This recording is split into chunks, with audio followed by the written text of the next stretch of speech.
peace must be our goal and our guide. And all that we strive for as a human family, dignity and hope, progress and prosperity, depends on peace. But peace depends on us.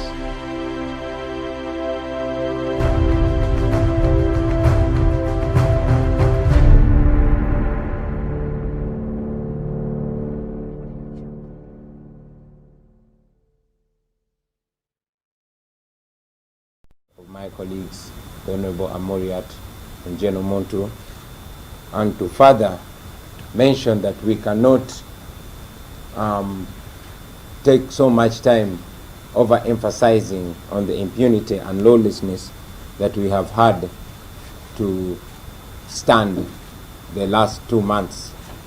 As you all know, ladies and gentlemen, standing against General Museveni is a more dangerous crime than any crime we know here in Uganda. As we stand here today, abductions are ongoing, killings are ongoing, and arrests are ongoing. Just my entire team was arrested in Kalangala. Only 46 were released. More than 100 continue to languish in prisons. Many arrests are ongoing. Last night, there were raids on more of my team members and some of the leaders of the National Unity Platform. Mr. Rule David Wanika, also known as Selector Devi, was raided by the military. His doors broken and he was taken away. Nobody knows where he is.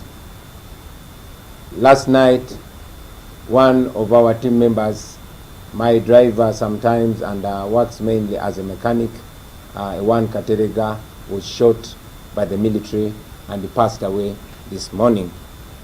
And again this morning, my house was raided.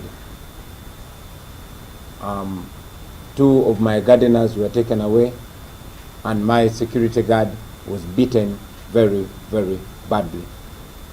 That is what we have to deal with, ladies and gentlemen. But while this is ongoing, the Electoral Commission is silent. We have reported numerous times to the Electoral Commission. We've informed them that even the polling agents that we sent out there, even the coordinators that have been identifying and recruiting polling agents are being rounded up and arrested and charged with recruiting rebels. That is the election under General Museveni. The Electoral Commission has been conspicuously silent and continues to be silent even when we raise these complaints, both physically and in writing. The only time the Electoral Commission has come up is to actually castigate the victims, us. The Electoral Commission recently continued to expose its bias by stopping me from further campaign, and indeed I've not been able to campaign for the last 5 days because the Electoral Commission said I had to sign an illegal memorandum of understanding with them. That is where we are. We know that all this is being done to intimidate and discourage people. We know that by deploying the military and police in all places, by arresting our members, by arresting people indiscriminately, the regime is trying to discourage Ugandans from turning up in large numbers and vote. So I will not dwell on the challenges that we are facing. Let me go straight to the message that all of us as the forces of change seek to communicate to you this morning. We are raising our voice in unison and agreeing that indeed it is time for Uganda to have change. We are therefore adding our voices together to call upon all of you fellow Ugandans to turn up in large numbers and vote. By now, all voters have made up their mind. By now, we know all voters know who they want to vote for. But most importantly, we are convinced that all voters in Uganda would want a better Uganda, a peacefully changing Uganda. Therefore, we call upon all of you, fellow Ugandans, to turn up and vote. Please communicate this message to everybody you know and help those that cannot carry themselves to the polling station, the old and the weak and the ill. Help them to be able to assert their voices. And besides voting, we continue to call upon you to be vigilant and protect the vote. Stay there. There's nothing in the law you will be breaking by staying on the polling station. We've continuously advised fellow Ugandans to always wear face masks and observe social distance. But this is one day that we believe is going to change the destiny of this, our country. So we encourage all the voters to turn up and vote and stay there and guard the vote. Do not be discouraged by the illegal pronouncements of Mr. Byabakama and the military and other security forces. Good morning to you and thank you for joining us. It is the 15th of January 2021, a day after Uganda went to its elections yesterday to elect the next president and members of parliament. It has been a bit difficult to get the news there from Uganda. It's not being covered the way you'd expect the news to, elections to be covered in any other country across the world. But a few moments ago, the Electoral Commission there in Uganda brought the latest update in regards to the latest figures there. So before we get into the conversation and bring in my panelists, I'd like for us to take a look at what the Electoral Commission of Uganda said. This morning, the Commission is honored to give you the second provisional results, or second set of provisional results for the presidential elections. The registered number of voters is 18,103,603. Total number of polling stations, 34,684. Total number of polling stations received as of this morning is 8,310, which accounts for 23.96% of the total polling stations in the country. These are the current statistics per candidate. Amuriat Oboy Patrick,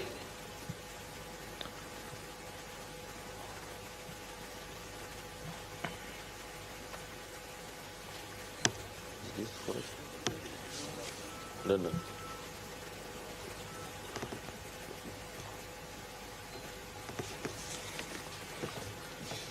Is that correct? 84,960.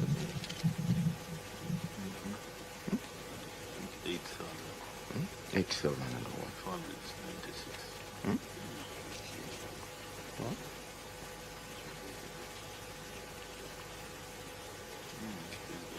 And then this one? And then this one?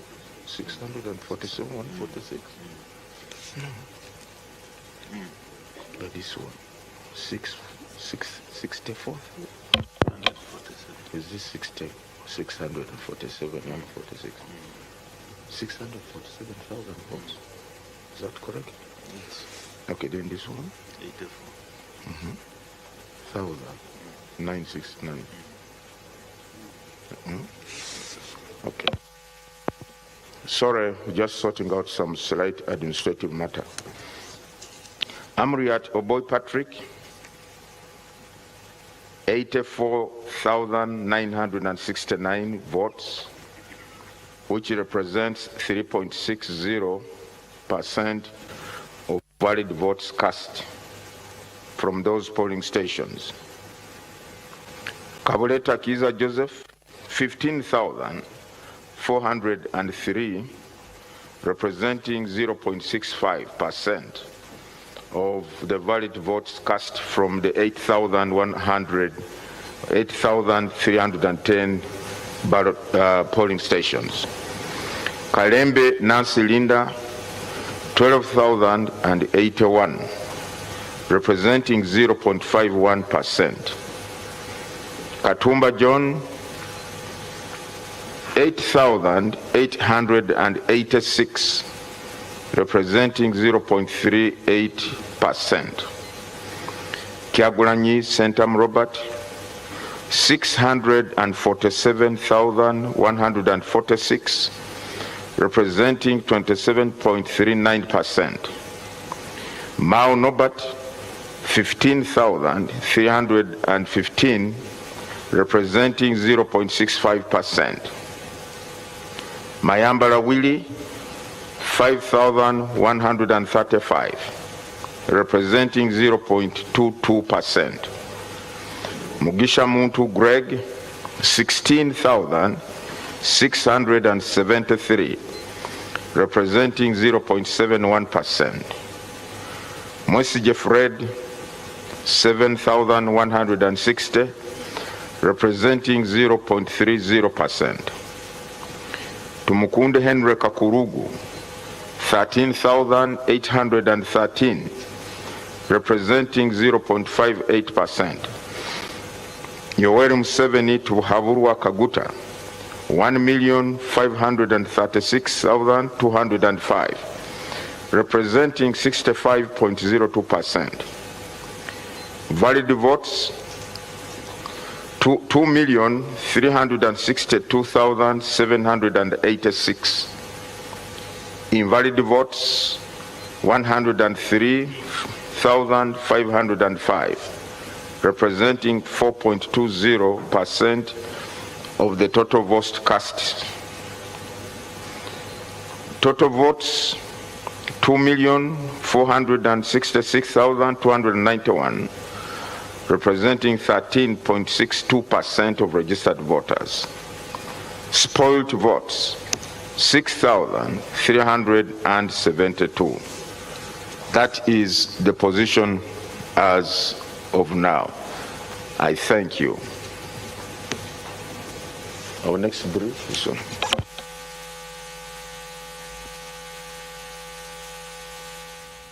Welcome back, and that is the chair of the Electoral Commission there of Uganda, giving us the latest figures in terms of the results that so far they've been able to receive. And he said out of the 34,684 polling stations, the Commission has been able to receive the provincial results from about 8,310 of the polling stations, making it around 23.96% of the polling stations. So they still have a lot of results awaiting to come in, and the total results that have been received since I think that happened about 30 minutes ago stands at 2,466,491 votes that have been received so far. And we know that in Uganda the total number of registered voters is 18,103,603. So there's still a lot to go there in Uganda. Like I said there earlier, it's very difficult to get a lot of information on what really is happening there, as there has been a lot of censorship. We know internet has been blocked, social media has been blocked, and even the TV stations there in Uganda this morning, we were watching NTV from Uganda, which is a sister station of another NTV here in Kenya, and at some point they just stopped showing the results and they went into having other programming, and we were shocked to learn that, because I think elections is a very important event in a country, and so it should be given all the attention that it requires, because right now Ugandans really need to know what's really happening and they need the latest updates there. So I'm joined this morning on the panel by Jevan Karanja from Nanyuki. Jevan, a very good morning to you. It's a very good morning to you, Miriam, here in Nanyuki. And these are part of the former Rift Valley province, but Mount Kenya region. And it's a cosmopolitan region. Therefore, it's a very good place to be. And I'm happy to be on your show. Good morning to our viewers and my co-panelists Kidi Mwanga and Douglas, let's keep looking on the perspective of the election taking shape in Uganda. Thank you. All right, and I must tell you that this morning we have a lot of our viewership from the people of Uganda and indeed other African countries who have come here to show their support, I guess, and solidarity on what is happening there in Uganda. Uganda went to its elections yesterday. President Museveni is running for his 6th term, and of course, 38-year-old Bobby Wine, Robert Changulanyi, his official name there, is trying to stop that. He's saying 34 years is enough. Now it's time to go. So let's see how that will pan out. So this is the week that was, and we shall be looking at the news leading stories that we've been covering over the week. And of course, Uganda has been one of them, and that's why we're talking about it. So joining me again on the panel is Kidi Mwanga. Kidi, a very good morning to you. Good morning, Miriam. Good morning, fellow able co-panelists. Good morning and afternoon to our viewers in East Africa and around the world. A special good morning to the people of Uganda for waking up to exercise their right to choose the leadership that represents them. And we wish them well in spite of everything else. Yeah, people of Uganda went to express their right to vote, but will that right be respected? I think that is the big question. And we're joined by Douglas Kirimi. Douglas, a very good morning to you, and thank you for being with us today. Thank you, Miriam, and good morning to you, and good morning to our crew back at our headquarters in Nairobi. Good morning to my friend Jevan Karanja from Nanyuki, Laikipia County, and good morning to my friend Kidi Mwanga in Nairobi City County, and also good morning to the people of Uganda, and thank you for going to exercise your democratic right and also your sovereign right as citizens of that country, despite having a very shameless dictator who has stuck to power for over that 5 years. But this year, I hope that you are going to teach him a lesson, and also beyond that you shall reclaim your country and also your glory as the PR of Africa. All right, very well. Thank you so much. And yes, I see your comments are coming in fast and furious, and I'll be going through some of them. So keep writing, and I shall be sharing it with the rest of our viewers and the panelists, and we can respond to some of those. So, of course, this is the week that was, as I stated there earlier, and we have a couple of topics that we shall be looking at. But we shall start with the story of Uganda because of its prominence and importance. And it's very important because we know our brothers and sisters there in Uganda are not able to really know what's happening because there has been censorship when it comes to information and sharing of information. So it's difficult to know what truly is going on there, apart from the limited information that is being shared by the television stations there that is also heavily censored by the government. So the latest, the chairman of the Uganda's Electoral Commission, Simon Mugenyi Byakama, has hailed the fiercely contested presidential and parliamentary elections as a success. At a news conference in the capital, Kampala, he said Ugandans have turned up in large numbers and voted peacefully in spite of all the challenges of the coronavirus pandemic. Earlier yesterday, ballot boxes arrived late at polling stations and biometric voter verification machines failed. But Mr. Byakama said these were just isolated incidents. The main opposition candidate, Bobby Wine, said some of his polling agents had been arrested. He's challenging the incumbent, of course, Museveni, who's been in power now for nearly 35 years. Mr. Museveni said he would accept the results if there were no irregularities. Excuse me, that is Museveni saying that. Let me get your reaction, Javan. Thank you very much, Miriam, for that question. And it's really worrying and ironical to hear President Museveni saying that he will accept the results if they will be credible and fair, when he has used all means to ensure that the election is not fair, to ensure that he rigs himself in and have another new term in office. Therefore, that is hypocritical, and that is a true reflection of the leader that the people of Uganda are dealing with. A hypocrite, a person who thinks that he has an entitlement to remain in power simply because he took power from by force and overthrown the government that was there. He thinks that the person who needs to do so needs to do the same of what he did. But in this time, Miriam, we need to use democratic process in order to get good governance. And that is what the people of Uganda went to do when they wake up early in the morning to go and queue in order to exercise their democratic right by voting their leader of choice. But that thing on the onset, Miriam, we have seen the intimidation that has come from the government of Museveni, where police have used force, brutality, where people have died in the street. And as you looked at the campaign trail of Bobby Wine, you could see a lot of people dying, and that is not the case. Therefore, that amounts to intimidation. And a few days to the election, and soldiers and the army was used to sell intimidation, fear, and to make sure that these people don't turn up in large numbers to vote. Therefore, it is hypocritical to hear Museveni say that the election he'll accept when it is credible, when he has already rigged himself in. And there is a report that some of the ballot paper were already marked in favor of Museveni.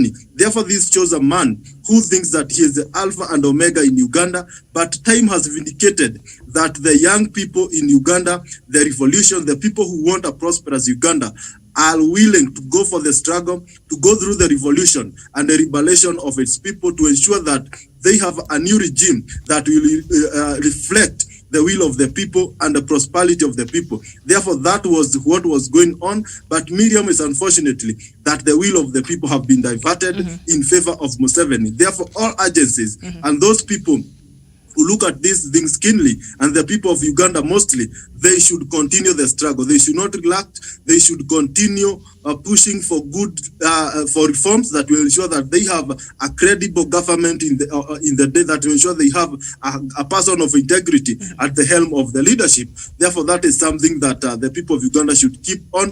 But they have, for the first time, Miriam, we have seen the government of Museveni being shaken. Therefore, means the struggle is bearing fruit, and they should continue. And these 5 years that Museveni will be in power, they should ensure that they do all the necessary means to ensure that he will not be stable in office, but he will be able to see that a future generation, the future generation of Uganda is ready to have a new governance, a new regime that will reflect the will of people, that will bring development and service delivery to the people of Uganda. It's shameful, but the people of Uganda should continue with the same spirit. Okay, very well. Thank you so much.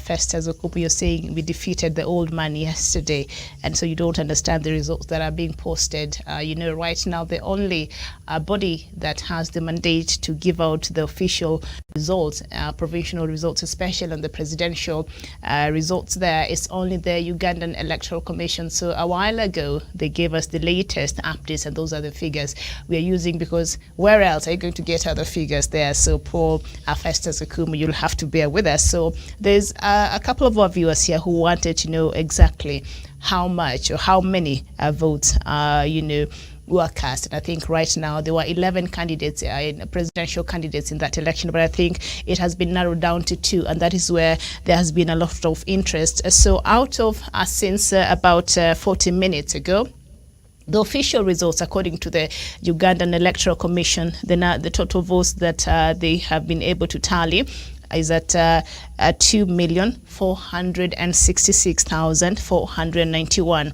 Out of that, valid votes are 2,362,786. The invalid votes out of the 2.4 plus votes were at 103,505. And Yoweri Museveni got a total of 1,536,205, and that makes it a total of about 65.02%.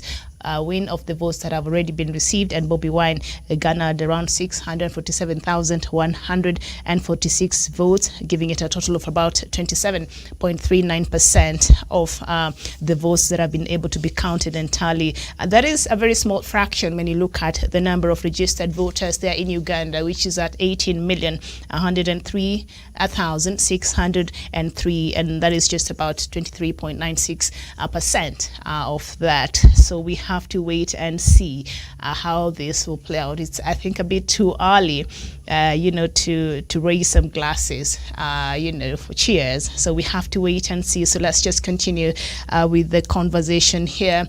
Douglas, President Museveni coming out and saying, I will accept the results if there were no irregularities. That is what Bobi Wine said the other time. And why would there be any irregularities when the government has come out and assured us through the Electoral Commission that the elections are okay? And the Electoral Commission came out and said they have confidence, and they hailed the fiercely contested presidential and parliamentary elections, and they said the whole process so far has been a success. So why would President Museveni come out and say, he will only accept the results if there are no irregularities?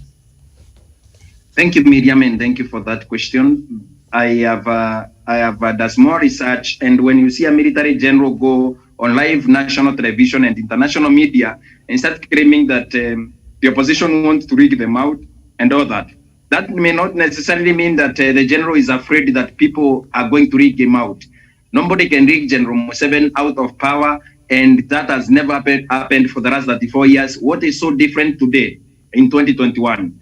General Museveni has been able to curtail the campaigns for the opposition people. General Museveni has been able to kill, maim, and also dispraise the people of Uganda during this campaign period and for the last 34 years.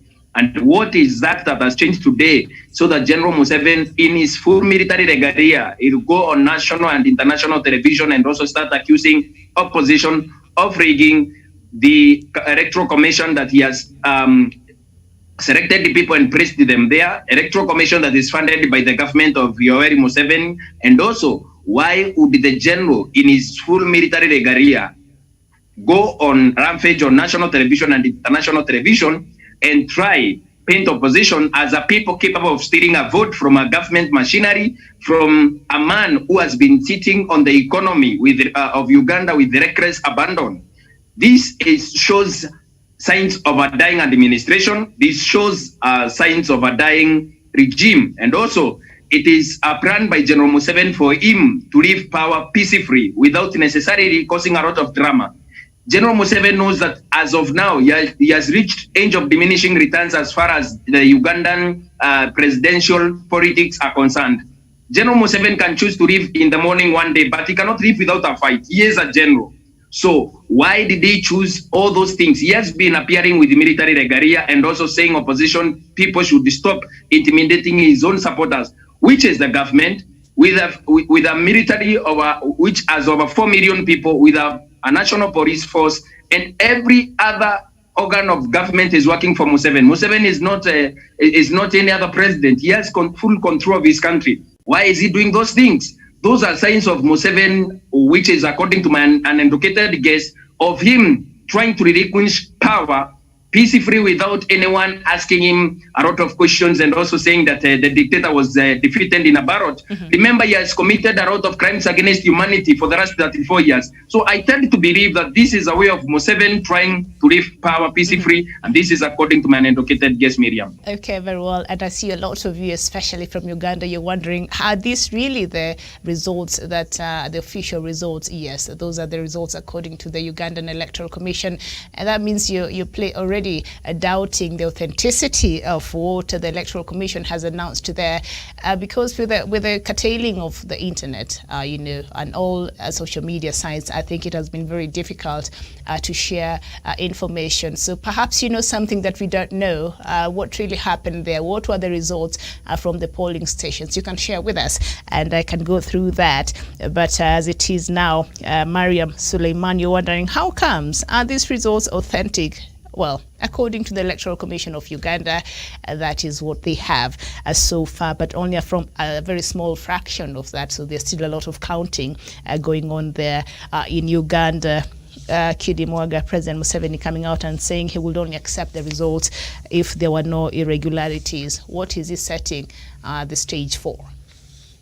I think he's setting the stage for reverse psychology, because we know that when the casting of votes was completed, the whole of Uganda was in darkness.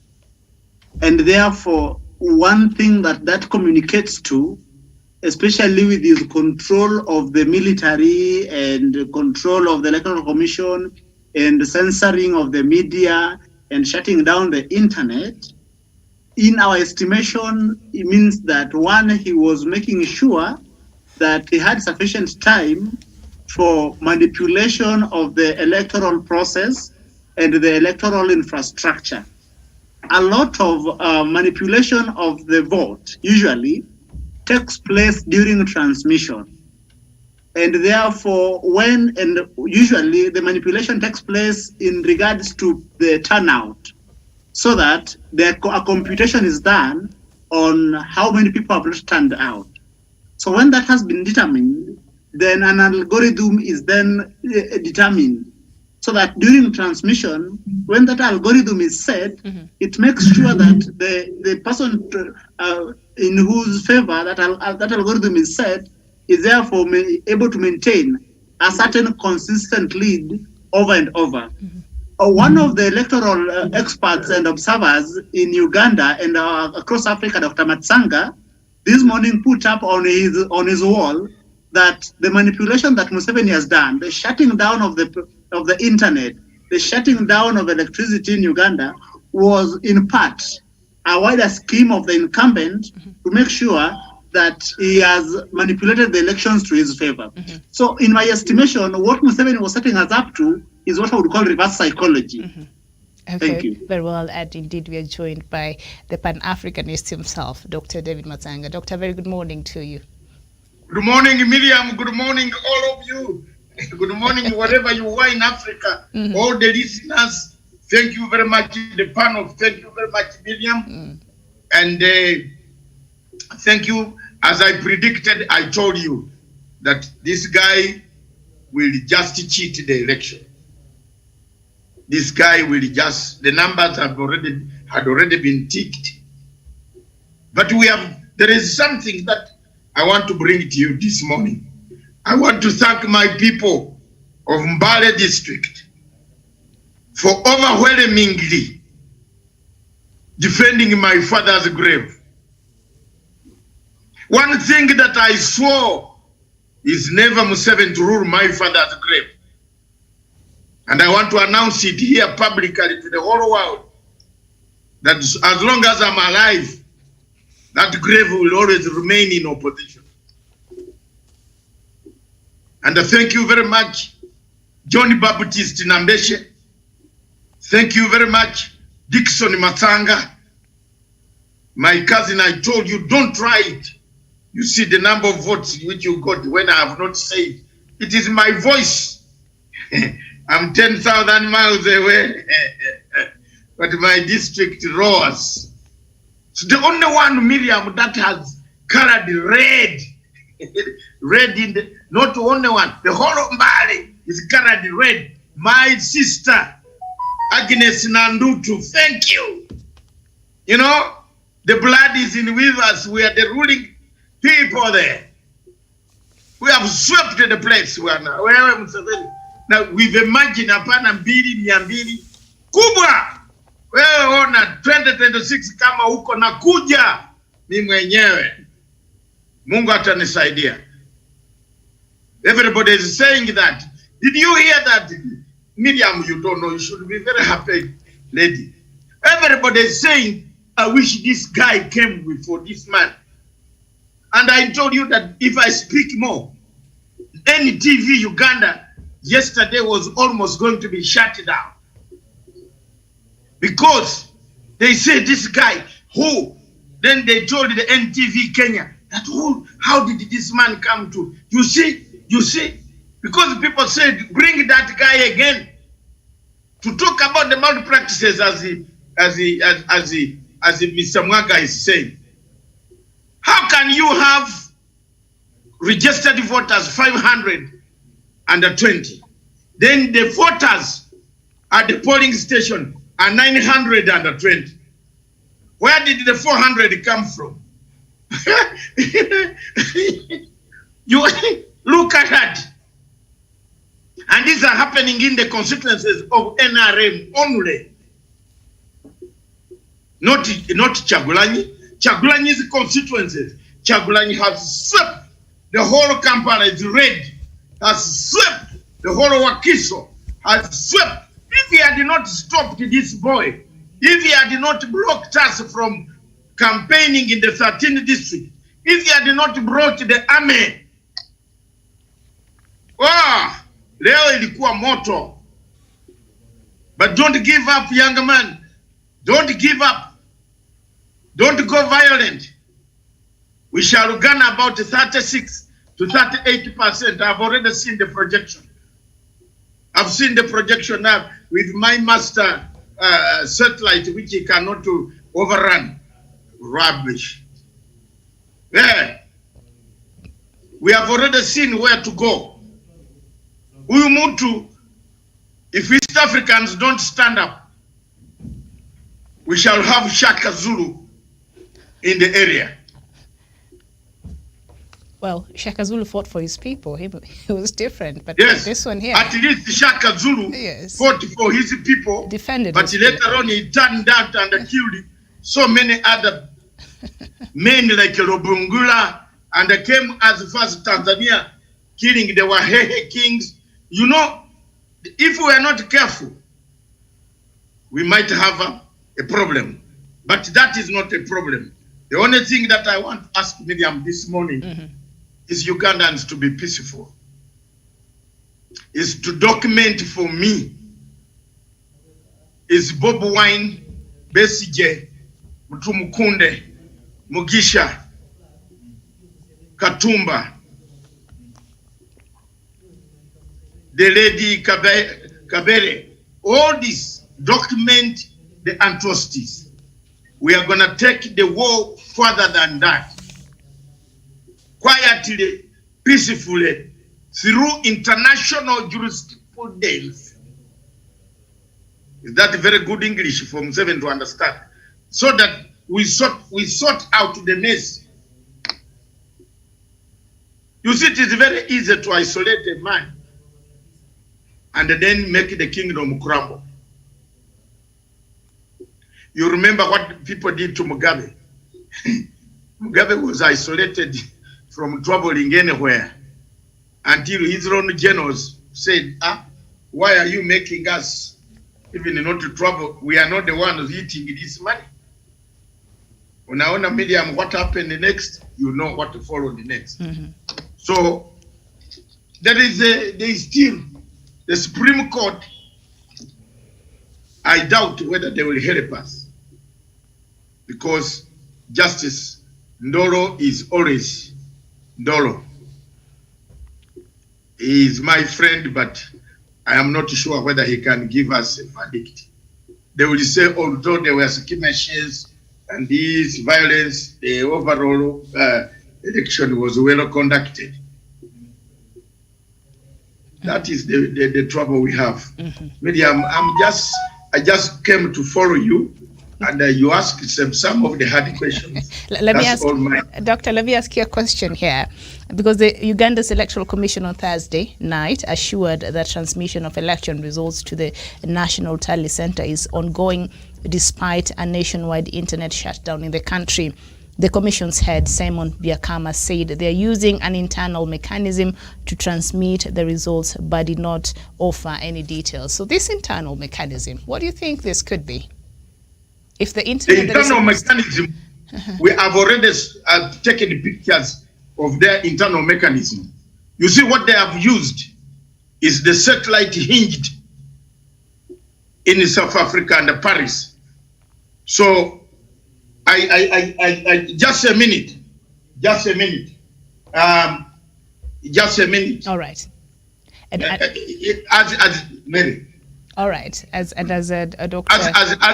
I want to show you what they are using, so that you understand how mafia is working there. As we wait for Doctor to bring us that, I would like to play us one more time that press conference by the Electoral Commission of Uganda that happened a while ago, so that some of our viewers who are wondering where we got these figures from, this is what the Electoral Commission of Uganda said a few minutes ago.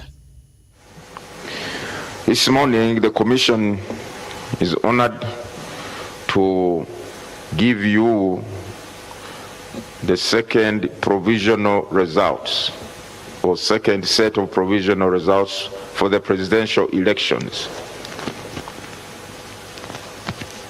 The registered number of voters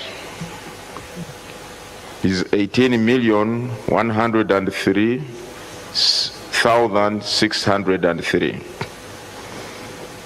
Total number of polling stations, 34,684.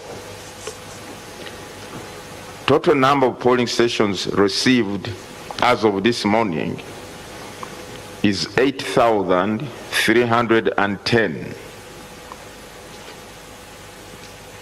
which accounts for 23.96% of the total polling stations in the country.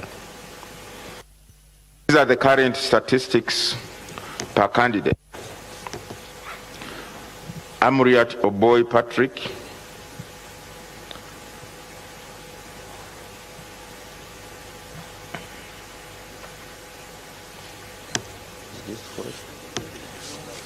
No.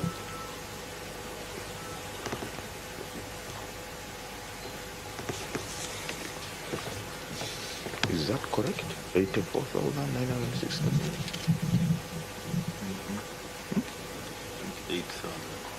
8,496.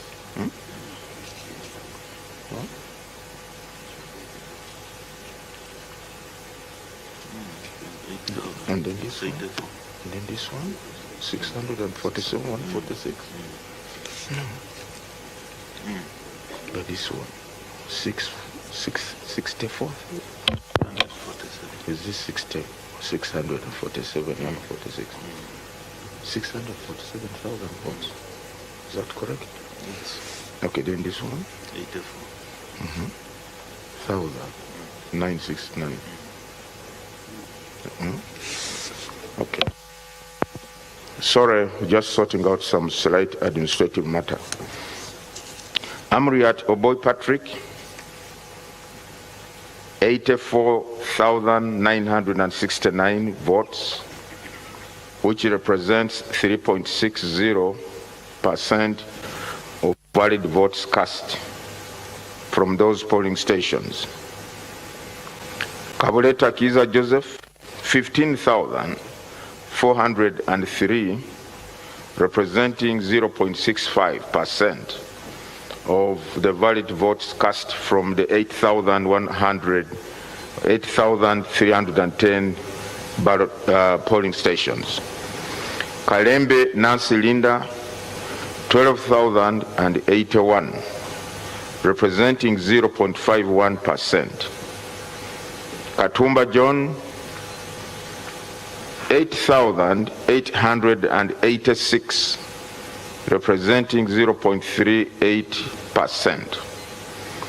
Kyagulanyi Sentam Robert, 647,146, representing 27.39%. Mao Nobat, 15,315, representing 0.65%. Mayambala Willie. Welcome back, and there you have it. That is, if in case you're wondering where we're getting those figures from, those are the official results according to the Ugandan Electoral Commission. All right, thank you so much. Keep commenting on the comment section and interacting with us. I'll go through some of your comments. Doctor, you're explaining something before we... Let me tell you, Miriam, from the beginning, the opposition in Uganda did not see the ballot papers. Let's begin the journey. They did not know where the ballot papers were printed from. Ballot papers in Uganda were brought as COVID relief packed. We have got the copies and we have taken photographs. So if was this COVID medicine or COVID ballot papers were brought, opposition were denied. Chagulanyi's people were denied viewing the ballot papers. The Electoral Commission has a mandate under the Uganda electoral laws to call all stakeholders while printing, while taking packaging. All agents must be present. This was not done. That is not an election. 2, A scientific election, allegedly, if it is scientific, all stakeholders must mobilize their voters through a scientific method. The Electoral Commission allowed, under the electoral law of the Republic of Uganda, one candidate to switch off, to decide and to deny the rest of opposition candidates the ability to reach their voters. Most of the districts, I am proud that talking, what the Electoral Commission is using is this one, Miriam. This is a satellite phone. They are using, connecting the BVV direct on the satellite, which is in Paris, and which has been placed in a friendly country in East Africa, which is very close to Museveni. That's where the results are being transmitted, and that's why the internet of the Electoral Commission is still strong. That's why the chairman cannot reveal to us what type of internet he's using. So on those BVV kits, it is between you and the VBR controller, what you work out with him. Because it is like the same thing, story of Kenya. When will you open it? If you ask the chairman, can you open the BVR? He will say, people in Paris are still sleeping. And you know the story of sleeping in Paris is very clear in Kenya. So for us, some people managed. That's why you see people from, let's say, directly from areas, some people were able to have this type of telephones that can transmit and bring even images of the Electoral Commission wherever we are. Okay. Coming to the real election, was this an election? Look at the numbers. In Maraga North, some polling stations were contested.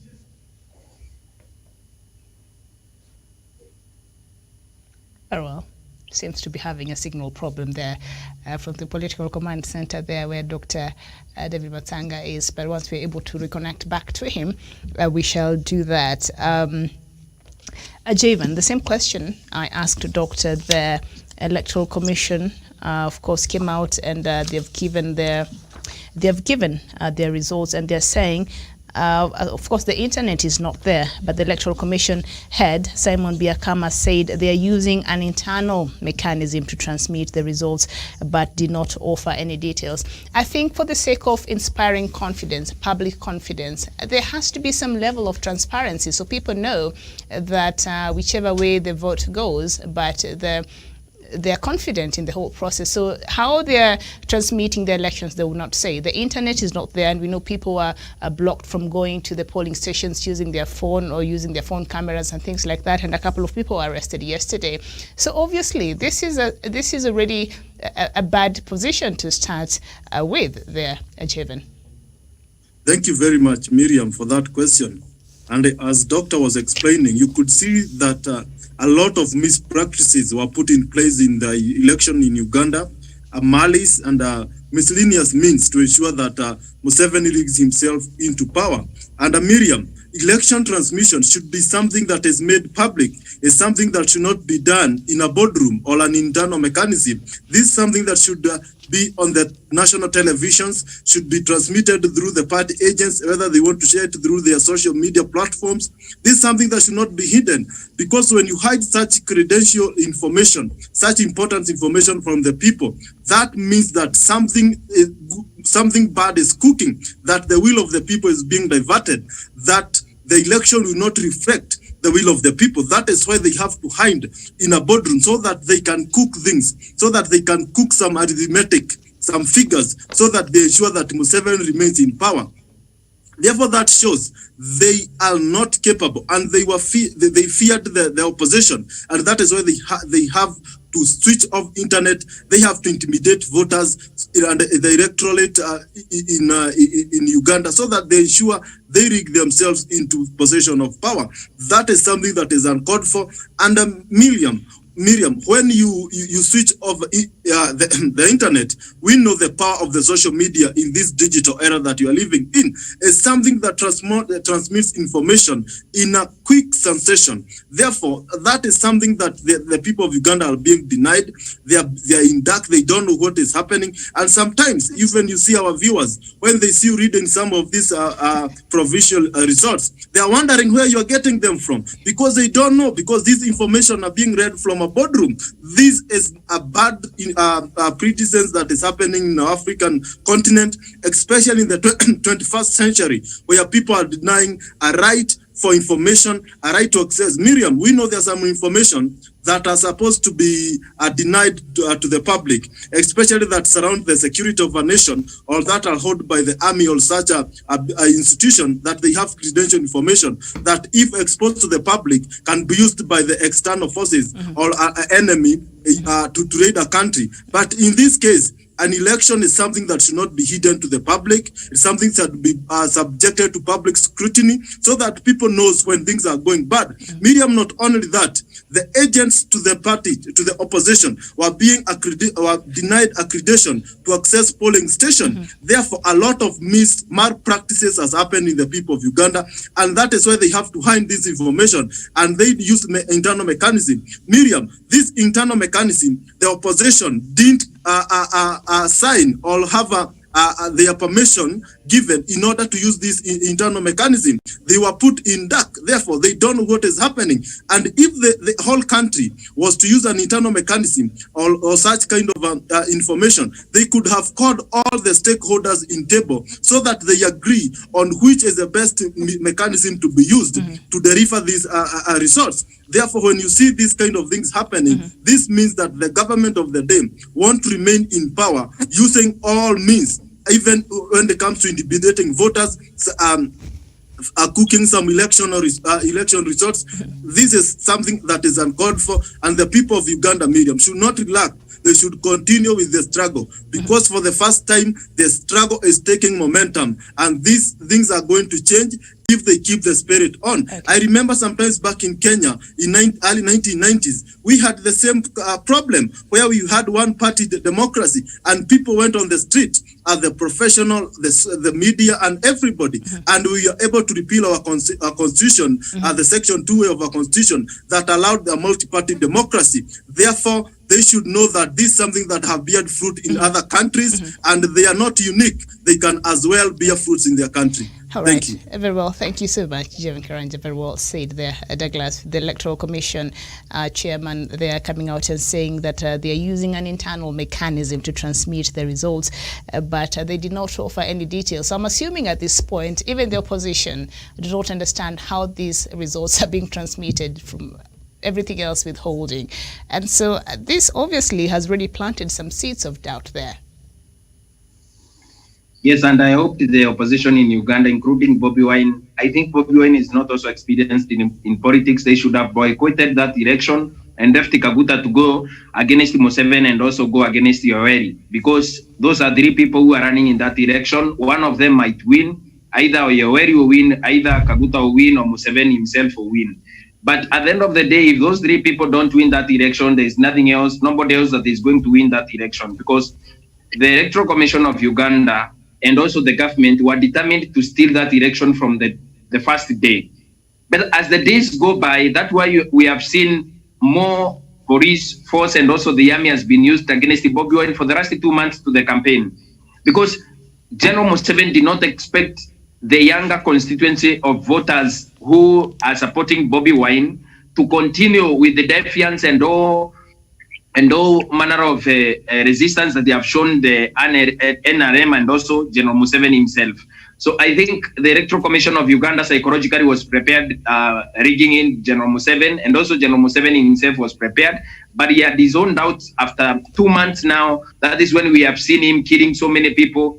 I think Museveni has been able to rise to power before without necessarily killing the people that he killed on 18th and also 19th of November 2020. In the middle of a pandemic, General Museveni gifted the people of Uganda with evil, and also visited them with a lot of deaths. And also those are official numbers, and he has also gone on national and international television saying those people are killed by security forces.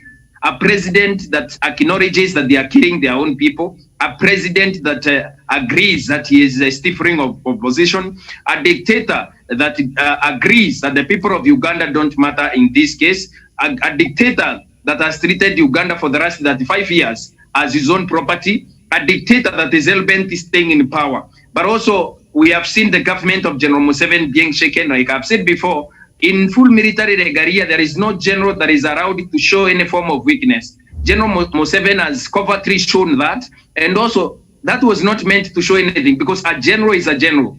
If a general has to die, they have to die generals. So I believe what he has been keeping the opposition in dark, those were plans that now the Electoral Commission cannot be able to change. And we hope that after this election is announced and General Museveni has won, we hope the people of Uganda will take the next step. And like Bobby Wine has written to International Criminal Court, the ICC, that General Museveni himself will be tried at ICC, and also the EU will speak, because that is the last organization that has not spoken on Uganda. Right. And also the UN will be able to call this charity that is this election in Uganda, because this is a bogus exercise that is meant keeping a dictator in power. I hope that the international community also is going to continue denying Museveni an opportunity to keep stifling the voices of the people of Uganda, and also the people of goodwill in Uganda. We wish them all the best as they remove their dictator in power. All right, thank you so much. Thank you, Douglas. And one of our viewers there is asking how many presidential candidates participated in this year's election, where there are 11 presidential candidates. That is inclusive everybody else, President Museveni, Mr. Robert Kyagulanyi there, and also they had one woman presidential candidate there. So 11 in total. We are joined back by Dr. Matanga. But Doctor, before I get to you, let me just pose a question to Kidi. Kidi, the Electoral Commission coming out and saying that they're using an internal mechanism, but they're not able to divulge more details there. So I'm assuming that even the opposition candidates don't really know how what this process is and what is really being done there. Surely, one of the key principles, a very important principle when it comes to free and fair elections is transparency, and that seems to be missing in that regard. So are they not setting up, for perhaps an election where people will not have confidence in the results, and that it has already planted doubts and over the whole exercise? Miriam, it almost appears like you read my mind, because that was exactly what was going on in my mind. In a democracy, one of the cornerstones for democracy is elections, and the elections must be regular, free, fair, and in countries that are seeking to advance their democracy further, there is a provision that democracy, those elections must also be verifiable. So that you look at these elections as it has been conducted, the only thing about that is standing out in it is that there is regularity. There is regularity. It is regular in terms that it is held after every 5 years. But there is no freeness in terms of the people exercising their free will, because there is a widespread intimidation by the security forces of the citizens and of the contestants, of the candidates. Secondly, is that there is no fairness. The other thing is that these elections is not verifiable, and now that is the crux where the crux of my answer lies. That ordinarily you anticipate or you expect that the Electoral Commission would engage all stakeholders, the opposition parties, the incumbent, and all other and the observer mission. The first thing they did was to frustrate the observer missions And you remember that the American Observer Mission team and the UK Observer Mission team pulled out of the elections. Then the next thing is that the opposition candidate, especially the Chagulanyi team, are unable to tell how the transmission is happening. As I've mentioned earlier, is that usually the manipulation of the election takes place during transmission after the voting, because the incumbent first sits down and figures out that what is the voter turnout. So when the voter turnout is then figured out, then they calculate the algorithm using the people who have not turned out. And it is skewed in a manner that it ensures that the person in whose favor the algorithm is set is able to maintain a stable lead over everybody else. So the fact that the transmission, the infrastructure of transmission is shrouded in secrecy is in itself an indicator that there is manipulation of this electoral process. Okay. Thank you. All right, very well. Thank you so much. Let me come in to support there. Okay. And I want to tell you, when it comes to transmission, what the Electoral Commission in Uganda is doing is pouring what we call literally, people who don't know IT. They are cutting off the data that is coming into the server and pouring it somewhere in Indian Ocean, in the cables or Mediterranean Sea as it crosses over to Paris or it goes to Tanzania. Now let me tell you where their server is. That's what I have located it. You know, so this thing of pouring this, the cutting the data, they say from Chagulanyi's main stronghold. That's why you are finding 600 registered voters. The number of voters voting, the votes counted by Electoral Commission in some of Museveni's constituencies are 920. When the real people on the voters register are 520. So how do you account for 400 voters, votes who have already been stuffed? The data, as it being transmitted, it records 920 at Chambogo, main tallying center. It carries it from the district. On the way as the data is being transferred, they cut they steal some data, pour it, and the company doing it is called Liquid. That company is called Liquid, is owned by a Zimbabwean mafia called Strife Masiwa. Where is Strife? I chased you away from Zimbabwe, but this time I'm going to follow you again.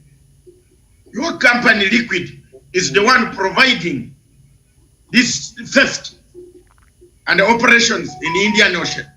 But it's okay, and in the skies of Uganda. Thank you. That's why you see he's right. The only proposal that I want to give to Ugandans is let's do in Africa, especially the people, dictators who have overstayed like this guy here. Let's do Catholic Church mission, selection of Pope. Isn't it the best way? Let's do the Ugandans, let's accept now from this year that let's change to the Catholic doctrine of selecting Pope. When this Pope Museveni goes down, then we can elect another Pope with smoke. Or when he resigns, because that is where we have gone now. Is there any other way, Miriam? How this election, as long as Museveni is there, and I told people yesterday, some people were thinking I talk too much, I'm loud mouth, I am what? I told them, this election has already been stolen. Yes. And Doctor, we have some breaking news right now just coming in via NTV in Uganda, saying the National Unity Platform presidential candidate, Robert Kyagulanyi, aka Bobi Wine's home, has been surrounded by the military ahead of his press briefing that is due in a few minutes from now. They started surrounding it at exactly, because I had okay, it's all right. They started surrounding it last night at exactly 2:25.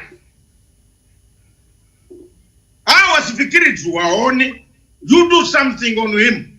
We are watching. Don't make anybody move to the next stage. Mumuwache, leave the younger man to do his press conference. You have stolen the vote. Enjoy the country for the next 5 years. And we call, me personally, I have secured my father's grave. I am very happy. It will not be ruled by this guy. Mm-hmm. So all Nup and everybody opposition to Mukunde and the rest, please tell Ugandans to keep silent, quiet. Let's not go violent. Let the army be seen as the most violent, but let the population analyze is well pushed to the wall, and let Museveni not push everybody to the wall. Mm-hmm. His Excellency President, you have won an election, you have eaten the vote, you have swallowed it, you have actually greedily even added more, even if you don't add weight. The votes are inside, you eat it, but leave the civilians, don't beat them up. Mm-hmm. This younger man's house was surrounded from 2:25. And I can tell you the crack unit, the commanders who are there, their names are on radio call. And this time, it is not a joke. If they beat him up, they will cause a big problem there. The vote is already clear. Mm-hmm. Even if you do whatever you are doing, Kyagulanyi has over 150 MPs now. It is not a joke. That's the first step. We should be very happy. Yes, the man has done very well. He has shown the opposition. If the opposition have 150 out of 300, then you should know that your power has been weakened. So let's pray. The president should come in now. He has won the vote. His men they have done magic on data with this transmission, as we know. Just don't beat up people. Don't beat up people. Don't force other people who had not joined the race to join. Please, you are not a monopoly on violence.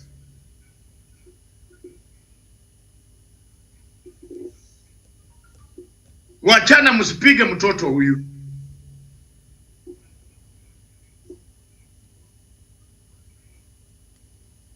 And the number of troops that you are sending to my place, there is nothing they have. My mother is 90. Even if you slaughter her, she will go home nicely. I'm not, please, the people voted. That is it. You put the vote, they voted. Unfortunately, you could not manipulate there. So leave it. Don't beat the boy. No, we are not going to watch and listen. Please, Your Excellency, Ruakana Rugunda, I'm going to call you in another 20-30 minutes. Musipige huyu mtoto tena. Ruakana Rugunda, you know what we went through to get Konyi to accept. It is not Museveni. Museveni told us not even to negotiate with Konyi. And we went, you and I, the people who wanted us to be killed in a helicopter, you and me, while we are going, are the same people now. General was telling President Museveni, go and beat up that younger man. Mm-hmm. Your Excellency Dr. Ruakana Rugunda, please. You are watching this clip. Don't allow this to happen. You have defeated, you have taken your vote. I predicted this. I did not expect anything new. Miriam, I slept very comfortably. Why? Because I had said my word. The only thing I wanted, I secured my district, I secured my Bagisu. I told them, don't allow my father's grave to have this man's flag. So if they beat, they are surrounding him for what? Mm-hmm. He has committed no crime. Mm-hmm. And being that he's the leading opposition leader there, he should be allowed to make announcements, so sending the army. And why are they sending the army? He's not a criminal. And I think right now they withdrew his security yesterday. I don't know if he has been given back. But why send an army to a person who is the opposition leader of a country? And Bobi Wine was supposed to be having a press briefing in a few moments now, but the news coming in is that his home has been surrounded by the military. So that is the latest there from Uganda. So yesterday, police in Uganda's capital Kampala arrested 26 people from a civil society grouping for allegedly manning an illegal vote tallying center in a hotel. A spokesman for the Police Directorate of Criminal Investigation said they were found in possession of material that indicated they were tallying results. He said none of the individuals was accredited to monitor the elections. They are currently being questioned at the CID headquarters in Kampala. So no, wait. Look, Bob Wine is all Bob Wine is media people. His campaigning team, they have all been arrested. Mm-hmm. And when they arrest you, they go back to your house and plant 2, 3, 4 guns. Leave a magazine. I'm telling you. Mm-hmm. Those are mafia tactics there. Yes? I'm saying those are mafia tactics there. What kind of country is this? They leave 2 guns, then they charge you not in a normal court. They charge you in the let the world hear now today. Let Kenyans and other people, let the world help us. They put, when you see some of us very quiet, very far away, you can see the tactics they use. They put 2 guns, some magazine, and an old pistol, and then they say, you were having arms. Therefore, you will be charged in the court martial, not in the normal court. So, in the court martial, that guy, Major General Guti, he just takes you down 40 years. At times, even sentences you to firing squad. All these supporters, media people, Bob Wine's relatives, those, they are in jail in undisclosed safe houses. Mm-hmm. They are being tortured. Mm-hmm. Some of them have not been produced. The world should know. Mm-hmm. And we have documented each and everything. The only thing he did not try, because the security agencies in Mbale seem to be different. They have not tried our place, and they should not try it. Because one day, you joke people too much. Don't you think that everybody is like you? Unapiga huyu mtoto because I know muscles. But there are people with muscle who have tested you before. Wallahi Mungu. We are keeping peace of Uganda. We don't want violence. And the people are quiet.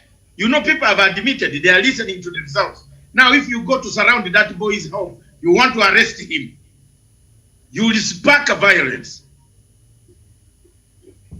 Why don't you allow him to do his press conference freely? He has a right. And he's a candidate? Yes. These are some of the things that pain Africa, that pained me as an African of 65 years old.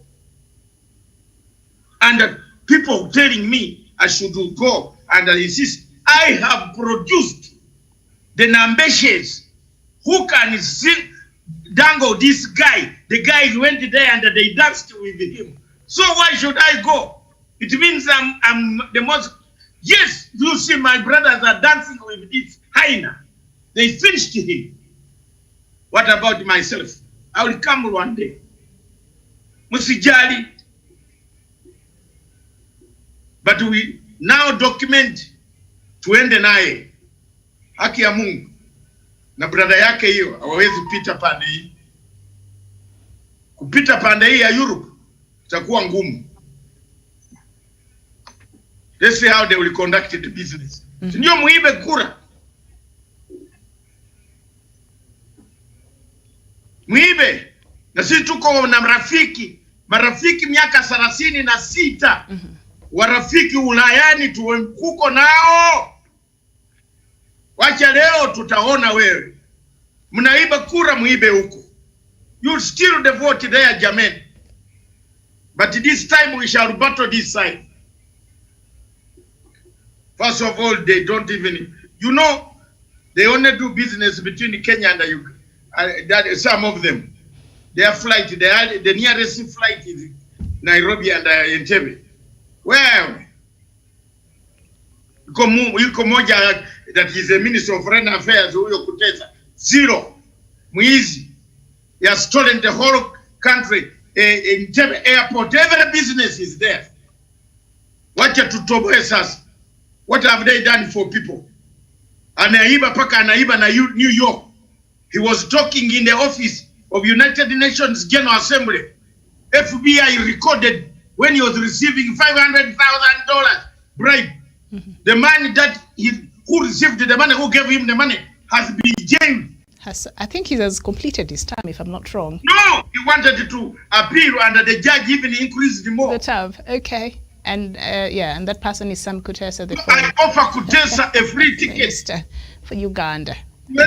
Yes, let's go and inaugurate Joe Biden.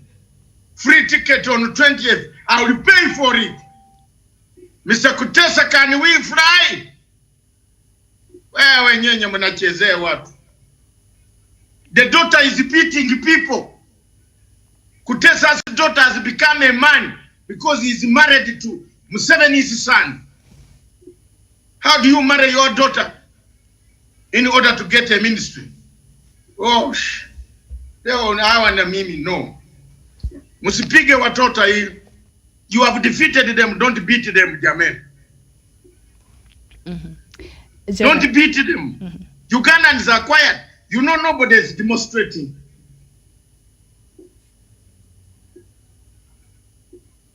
Nobody is demonstrating.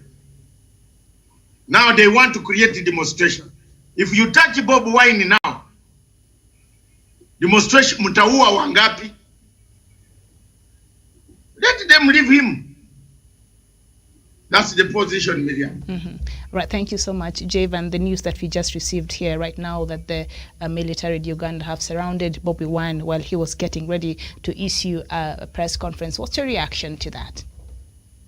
Yeah, that is very shameful, Miriam, and that amounts to intimidation, and that is violation of human rights, because Bobby Wine was part and parcel, and as a main opposition contestant, he has a right to be given a chance to give a view on what he thinks, or an opinion on what he thinks the election that was concluded yesterday, how it was and what is his mark, and whether he accepts the results or whether he has a different opinion with what the Provincial Electoral Commission results are saying.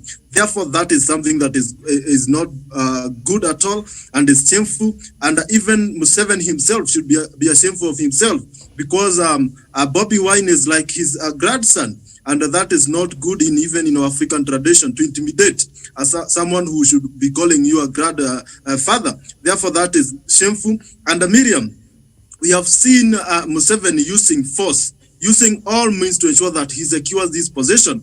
This means that Museveni is worried, and he was worried of the people's power and how this campaign was conducted, because for the very first time, Museveni is seen to be a shaken man. And if he goes through this term, it will be a term of struggles, turmoil, hardships, challenges, difficulties, because the people of Uganda are determined to have a revolution, that will ensure this old regime, this dictatorial regime goes off, and they usher in a new regime that will maybe reflect the will of the people, and that will have a perspective and a dimensional perception of what to take a country forward looks like, and that is the thing that they're working for. Therefore, what Museveni has did, and he not only in the Bobby Wine's home, we have seen him using the army during the voting day, where they were in all polling stations, manning the process, intimidating voters, and they were just there looking. Anybody who looks like he has a contrary opinion to what the government holds, they were chased away. Therefore, these kind of things, Miriam, amounts to violation of a basic right to vote, and that is something that is not good. Therefore, that is not good, on my opinion, on the issue of Bobby Wine. And Miriam, the other time, he was having an interview with one of our local media stations in Hot 96. And he was ongoing with the interview, the army came and surrounded him, and he had to cut off the interview to go and look what is happening around his compound. Therefore, he has been using all means to ensure that Bobby Wine is emotionally distracted, emotionally distressed, so that at the end of he'll be able to confuse him. And he denied him access to some of the district during the campaign period, so that he can go there and manipulate. And you have seen them saying that the main reason for why they are doing all this is to secure the people, or to protect the people of Uganda from COVID-19. Miriam, what Museveni has done to the people of Uganda is dangerous than a pandemic. That is pandemic on itself, because Corona has not done the mess or caused misfortunes or mistreatment and brutality like the regime of the government of Museveni. Therefore, it is hypocritical for them to blame COVID-19 as a scapegoat on what they are doing to mistreat the people of Uganda, that they should not come together. But on the same platform, Museveni is going there with full crowds of people without observing the same protocols, but he does not concern himself. Therefore, this is something that the international bodies and all the relevant persons, all people who stand for democratic rights, they should call them out and point them as dangerous and retrogressive means that are used to intimidate the people of a country, and that denies them access. And that is how these dictators remain in power. Because when you are intimidated, when your wings are flipped, when you don't have a voice, then nobody will listen to you. And that is exactly what they are doing, because they know when Bobby Wine speaks, there is a large constituency of voters that will listen to him, of Ugandans that will listen to him. And that is what they don't want. That is why they have to ensure that he does not make that a press release, because they know the message, how the calmness that in Uganda today can be violent, can be vibrant, if Bobby Wine speaks something negative, or if he tells them to go, they will go. That is why they are worried, because he has the support, he has the ground, and he has all it takes to make even Museveni be worried, even when he is still in the presidency position. Thank you so much. Thank you so much, Douglas. Intimidation in Uganda knows no boundary. Bobby Wine is the official opposition leader right now as it is, and they've said military there because they don't want him to, ahead of the press conference that he was supposed to be having. He should be allowed to do that, but apparently, I don't know if that is happening already, but the intimidation that the opposition has been getting from the leadership of President Yoweri Museveni, surely. My letter today will go to the AU concerning the issue in Uganda. Dear AU, you have let Museveni trample on democracy in Uganda. You have let Museveni continue killing and maiming the people of Uganda. You have let Museveni continue stifling the voices of opposition, voices of dissent, and the alternative voices in Uganda. In Mali, when the president was being ousted by the military, you are making noise and sending envoys right, left, center, and sending press releases. AU. The African Union, you have been a sleeping giant and sleeping, whereas people have been making contributions to you. I'm not making a case for those that have not making the remittances, but people have been funding you, countries have been funding you, but you have slept on the issue in Uganda. When there were issues in Tanzania, you slept African Union. When there are issues in Ethiopia, African Union, where you are located, you slept on that. The people of Uganda, of Ethiopia suffered. When Kenya has issues with Somalia, African Union, you've continued sleeping. But on the people of Uganda, we shall continue holding you accountable because you have let down the people of Uganda. Museveni woke up with his armies and police force and also killed 54 people between 18th and 19th of November 2020 in the middle of a pandemic. The AU, if this is not inhuman and also special treatment and also a special kind of judgment according to your thought pattern as the AU Secretariat based in Addis Ababa concerning the people of Uganda, this is shameful. This is unacceptable, AU, and also as a people of goodwill and also the people of the world and also people who subscribe to AU, we cannot continue letting you sit down as the people of Uganda suffer under the hands of a dictator who has also been doing his remittances, which the AU does not necessarily mean if he continues killing and also stifling, intimidating, and also killing the people of Uganda. AU, you have slept on your job. Mohamed Faki should resign and we can have another chairperson there. We can have another person heading the secretariat because he has failed the people of Africa. AU has slept on their job. They have slept on calling out injustices across Africa. AU, you have not demonstrated goodwill and also shown concern for the people of Uganda. Daily opposition leaders are maimed and killed, and also their supporters are in prison. Bobby Wine's supporters are in prison today. They have done nothing rather than express their will of removing a dictator from power. Dear African Union, we have lost our hope in you and also our trust in you. Kindly restore your hope and also speak on the issue in Uganda. The way you've been speaking on the issue in Mali and other countries in Africa. We ask you to wake up on the issue in Uganda. Museveni can do nothing to AU. If he reduces his remittances, another country will rise up and also do their contributions to AU. Whatever Museveni has been doing to AU, AU is the only body that has not denounced Museveni. The US Embassy in Kampala has denounced Museveni. The European Union has denounced Museveni. People of goodwill in the world have denounced the human rights abuses that have been permitted and also contributed by the army and also the police force in Uganda by Museveni. Dear AU, as the people of goodwill in the world, we no longer care about your silence on the issue in Uganda. The people of Uganda are being killed by their own army. They are being killed by their sons and daughters. Women are being stripped naked and also beaten by women in the police force and also the army in Uganda. The opposition is crying today. In Bare, people are crying. In Tororo, people are crying. In Musoroti, people are crying. In Kampala, people are crying. Everywhere in Kampala and in every corner in Kampala, there are snipers there. AU has not spoken. You have not issued any statement. Dear AU, your issue in Uganda, your communication in Uganda is needed with urgency, with the utmost urgency that we require. All right. Thank you. Thank you so much. And may you speak on Uganda today. Very well. Okay, thank you very much. Yes. There is something Doctor, that you have touched. Yes, Doctor, on just... AU. Yes.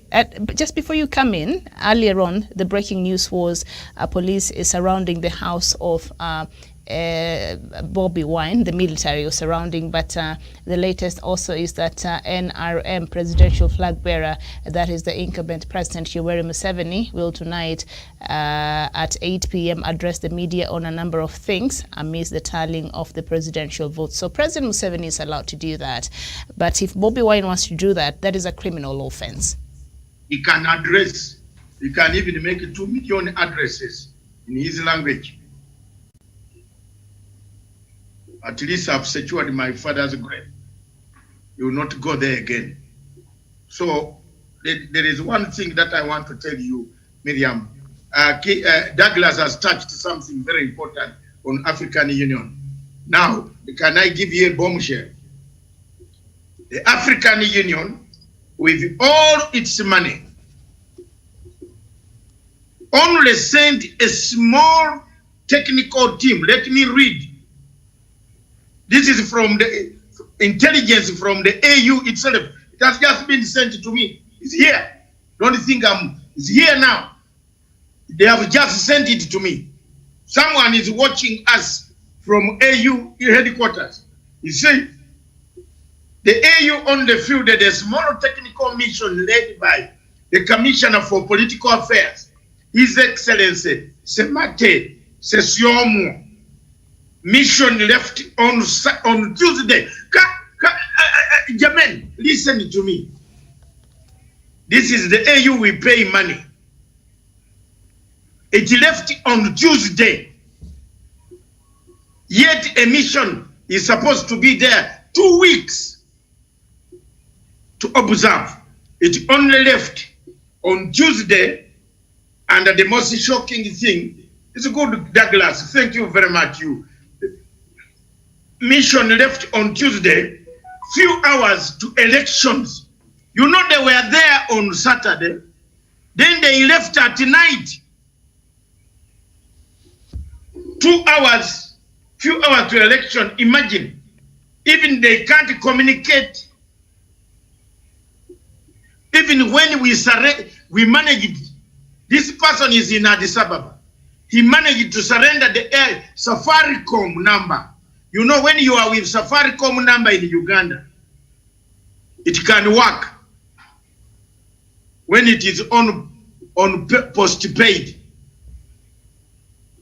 whether you have switched off internet or not. The Safaricom number in Uganda, and it is postpaid, it works. It doesn't need your Ugandan communication system. You get my point?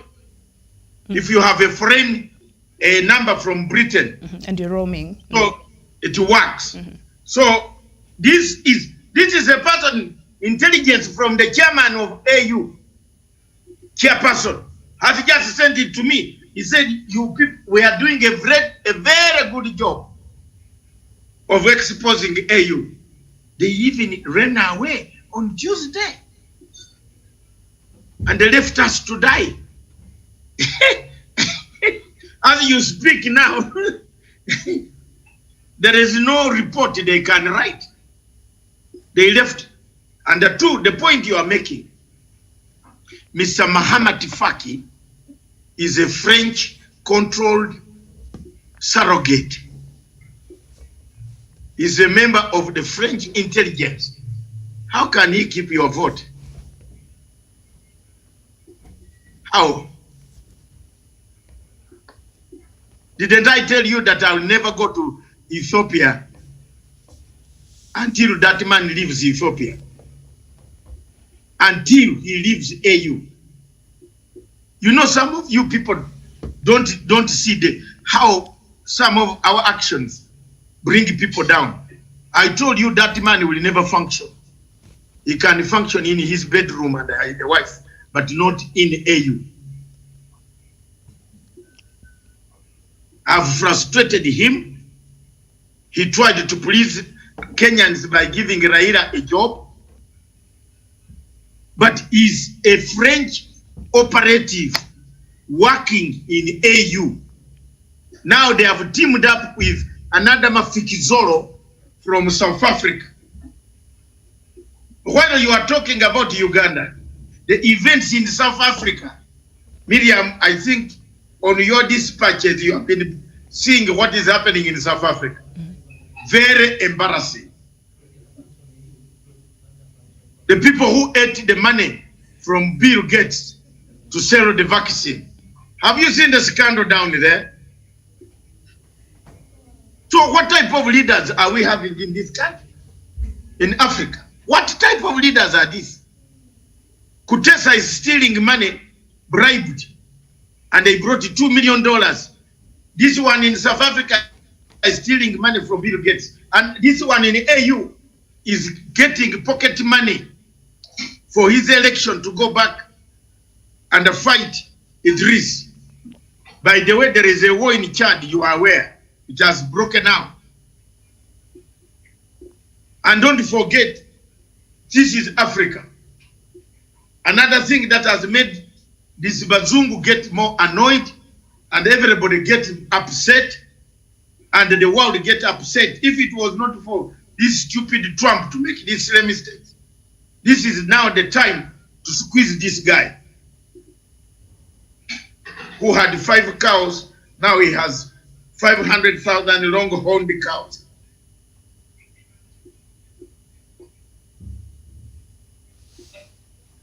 We have nothing.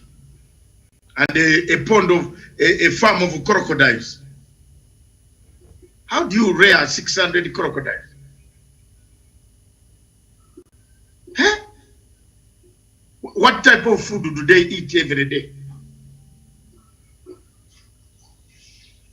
You know, a crocodile cannot eat ugali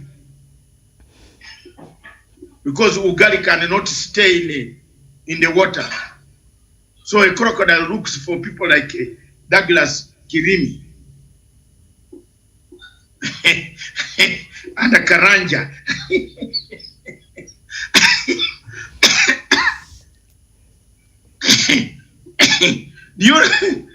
Miriam, this is a Friday, let's laugh a bit. Do you know why Somalis? You know why Somalis fear Museveni?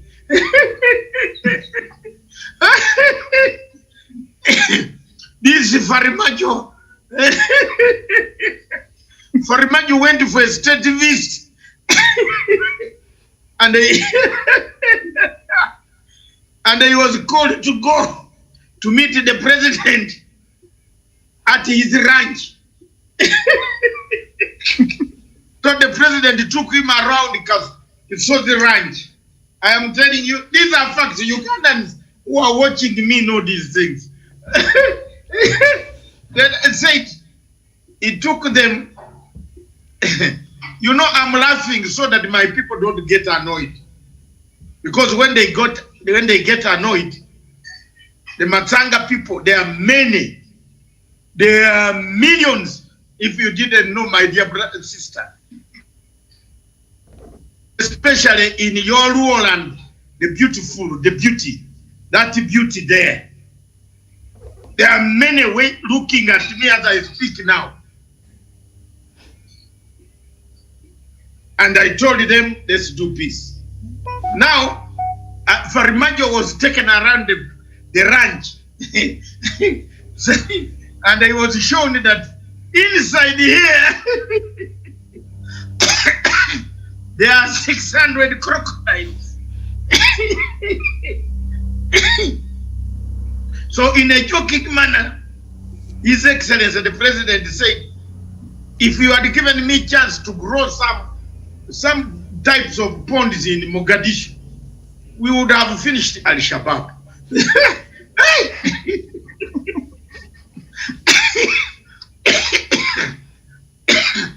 Sorry.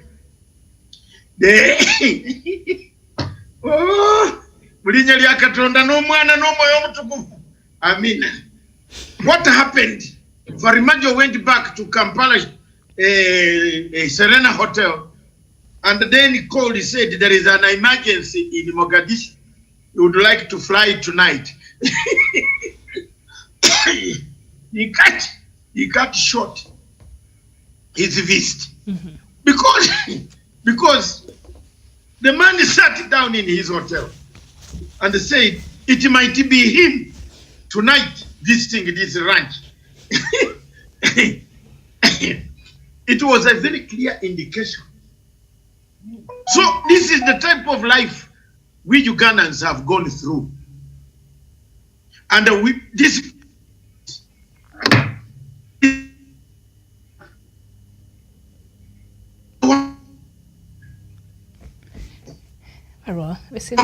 You're having a problem there with the signal. We apologize. Before Doctor can fully, join us and perhaps solve that, Kidi, your reaction to our initial message that the breaking news that we got. Doctor, we suffered a bit of a problem, a signal hitch there from your end.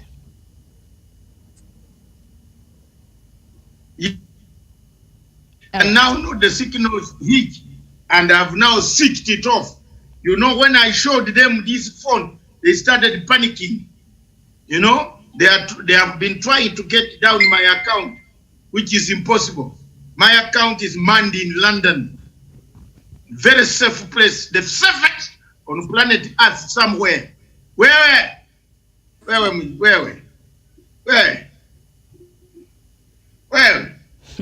All right, let me get the reaction of Kidi. I am really, unapiga watoto, these are children. We did not fight to remove Idi Amin to beat up these children. Most of us who picked up guns to fight, we did not fight to do this. Allow the younger men to exercise their rights. Allow them, don't beat them up. That's all I'm asking. All right. So, in short, Museveni can address us 2 million times. Of course, this evening, he's going to thank the Electoral Commission chairman, handpicked, for having helped him to steal through the server systems of Liquid Telecom. I will publish the results next week of how the data was offloaded and which country was receiving the data and help on internet.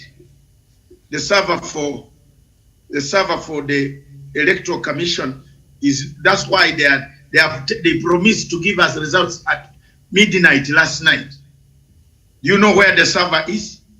Why they have started giving the results now? Paris has just opened. So please, don't fool people. Some of us have lived in these developed countries for 36 years. We have a network. We know when you can steal, how you steal. So don't think we are foolish. Mr. Byamukama and Museveni fooled those Ugandans inside there, but not some of us. We shall bring this data, and that's why we are saying Ugandans should not fight, should not go out violently. Just keep quiet. We shall go with this guy up to the highest apex of international law. And this company that is doing this mafia job of offloading data in the Mediterranean Sea, it will pay very heavily. You know, the good thing within democracy in this European country, once they find that you are now working to destroy a dictator, they destroy you. Where is Analytica? Where is Analytica? Yuko wapi?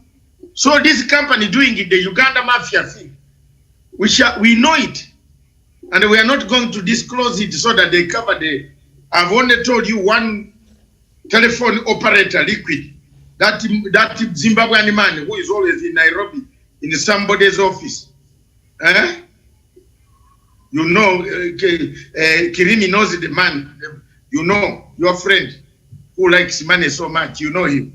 So don't worry. So Miriam, thank you very much. All right, I know where the network was going wrong, but we have now enhanced it also with this system.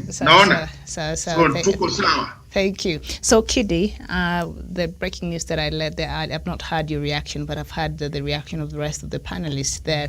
They say to be military surrounding Bobi Wine's home right now as we speak, and he was supposed to be giving a press conference there, and then minutes later we're not learning that President Yoweri Museveni is set to address the nation at around 8 p.m. tonight. I guess he will be allowed to address the nation because, one, he is the president of Uganda, but also Bobi Wine right now is the official leader of opposition. Surely he should be allowed to talk and you know, to update his supporters and the country at large, and just you know, say whatever it is that he needs to say. He should be allowed to do that. But these levels of intimidation, what do you make of it? Primarily, a democracy, and a constitutional democracy for that matter, is premised on, among other things, what we call the right to dissent. And the right to dissent is one, begins with the opportunity that is unrestricted, that is accorded to the citizens to air their views, and those views must not be entirely in agreement with what the government of the incumbent wants. First, the mere fact that now Kyagulanyi is the de facto leader of official opposition in Uganda means that he represents a huge constituency.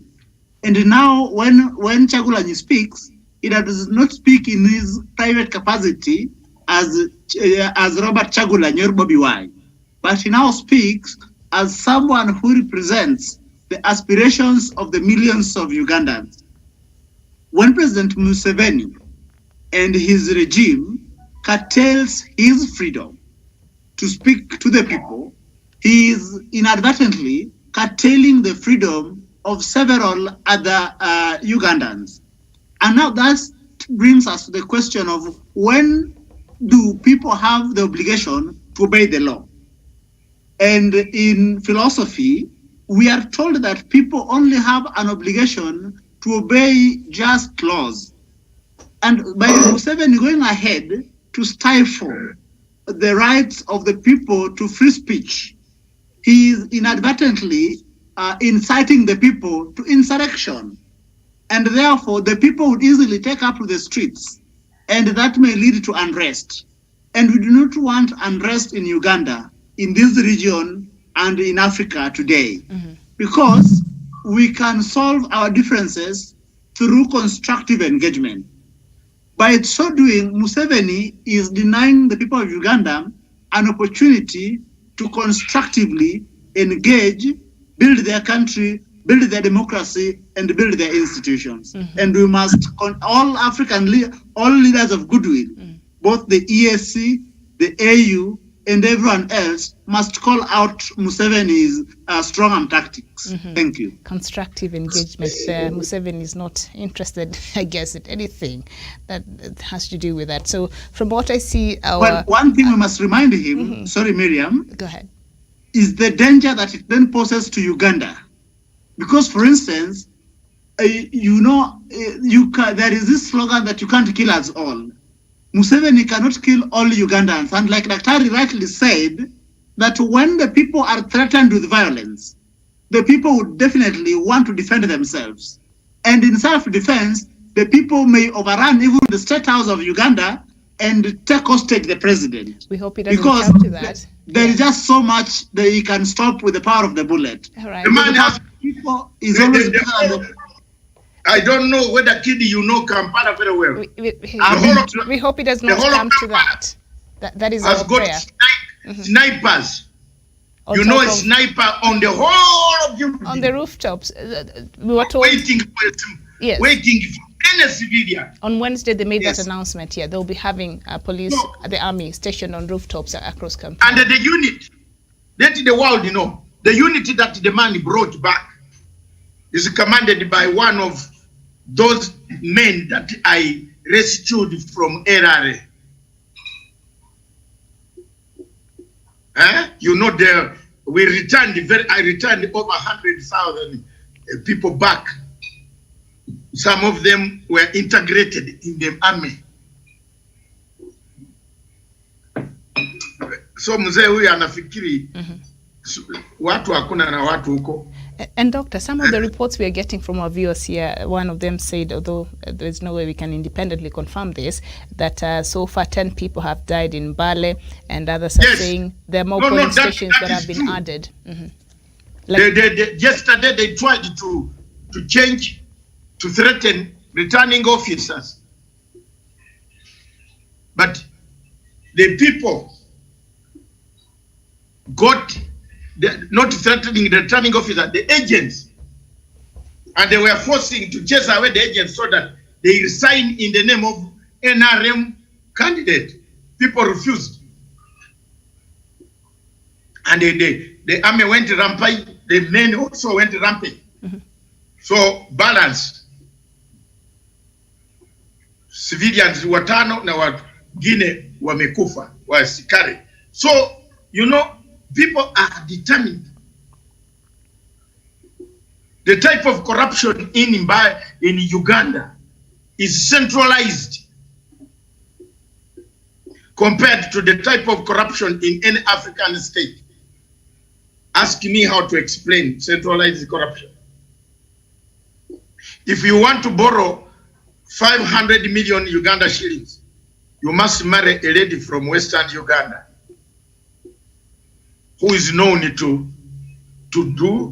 A, who is known to B, B knows A, then C, then you can have a loan.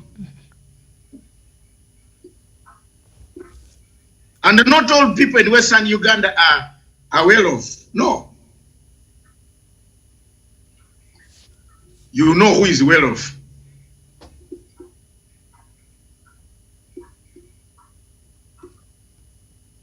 Our country is united in terms of unity, which lacks in some countries.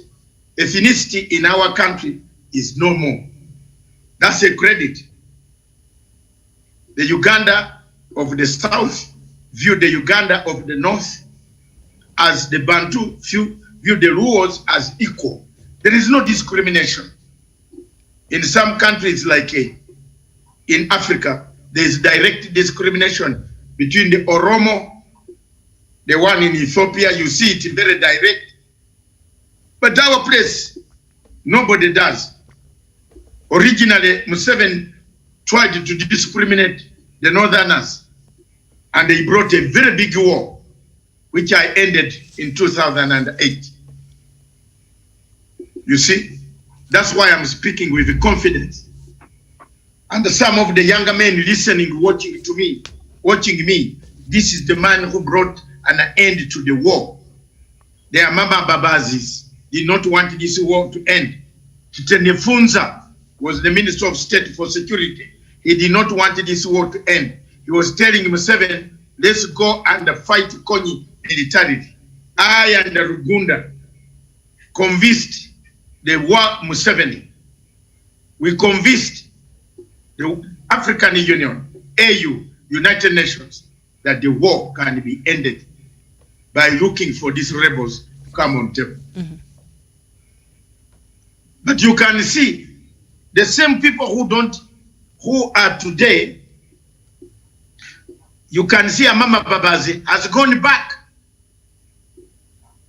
to work with President Museveni because he cannot also easily survive outside here. And he challenged him in 2006. Yes, when changes come. Mm-hmm. There are so many things that he also helped. You know, he's the only one who writes speeches for the boss. Because the boss has very little English. And he's not a very good English writer. He knows how to write Fanon Francis theory. He's not a very good communicator, period. No, writer. Communication is very good. He's an orator. President Museveni. Maybe it's just age catching up with him, Doctor. Have you watched his current interviews? He even forgets what he's about to say. Yeah, he has forgotten several times that he promised us fundamental changes. Mm-hmm. You remember he told us fundamental change. Fundamental, not the fundamental of Machakos. Mm-hmm. Fundamental changes. Now he has brought us the real zero. He has stuck there. He said, one of the problems of Africa is leaders overstayed to power. Now, who has overstayed? 70 presidents in the United States have served and left. The president is going to work with the 8th president in 36 years. Tanzania has changed 5 presidents. Kenya has changed 3, isn't it? Mm-hmm. Moi, Kibaki, and who else?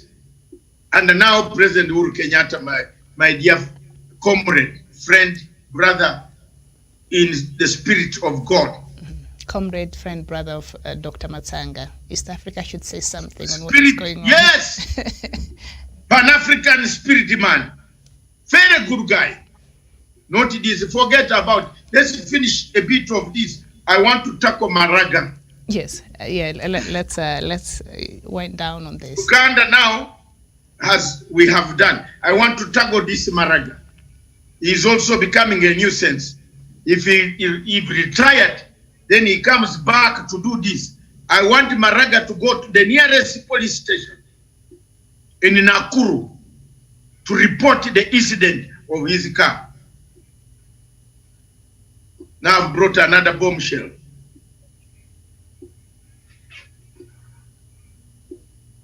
Kirimi, check on that.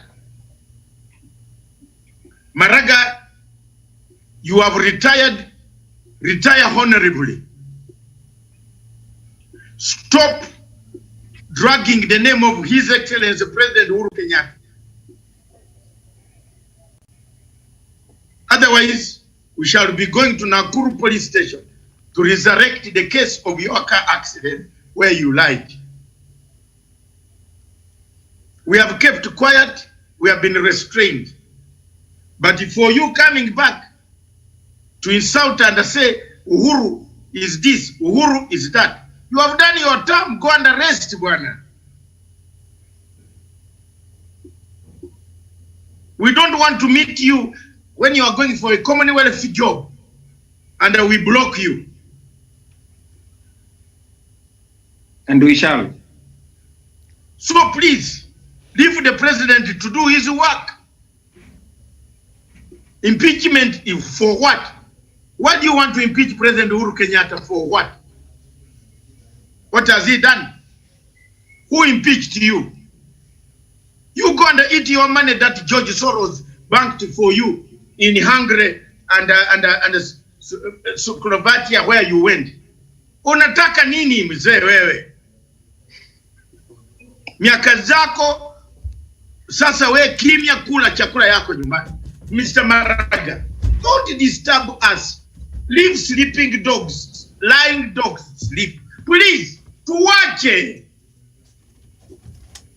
Don't insult President Uhuru Kenyatta.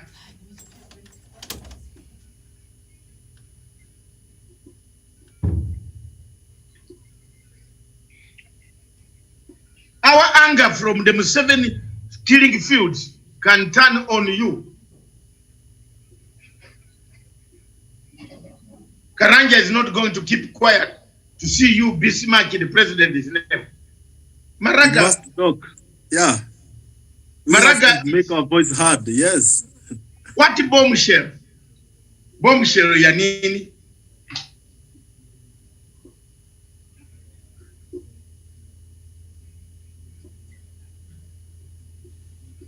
Maybe he has heard that the deputy president is being some plans to impeach him.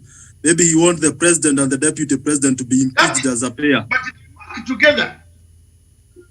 Maraga and Ruto work together. They talk. Yeah, yes. They talk. They have been plotting to frustrate Uhuru Kenyatta. They talk.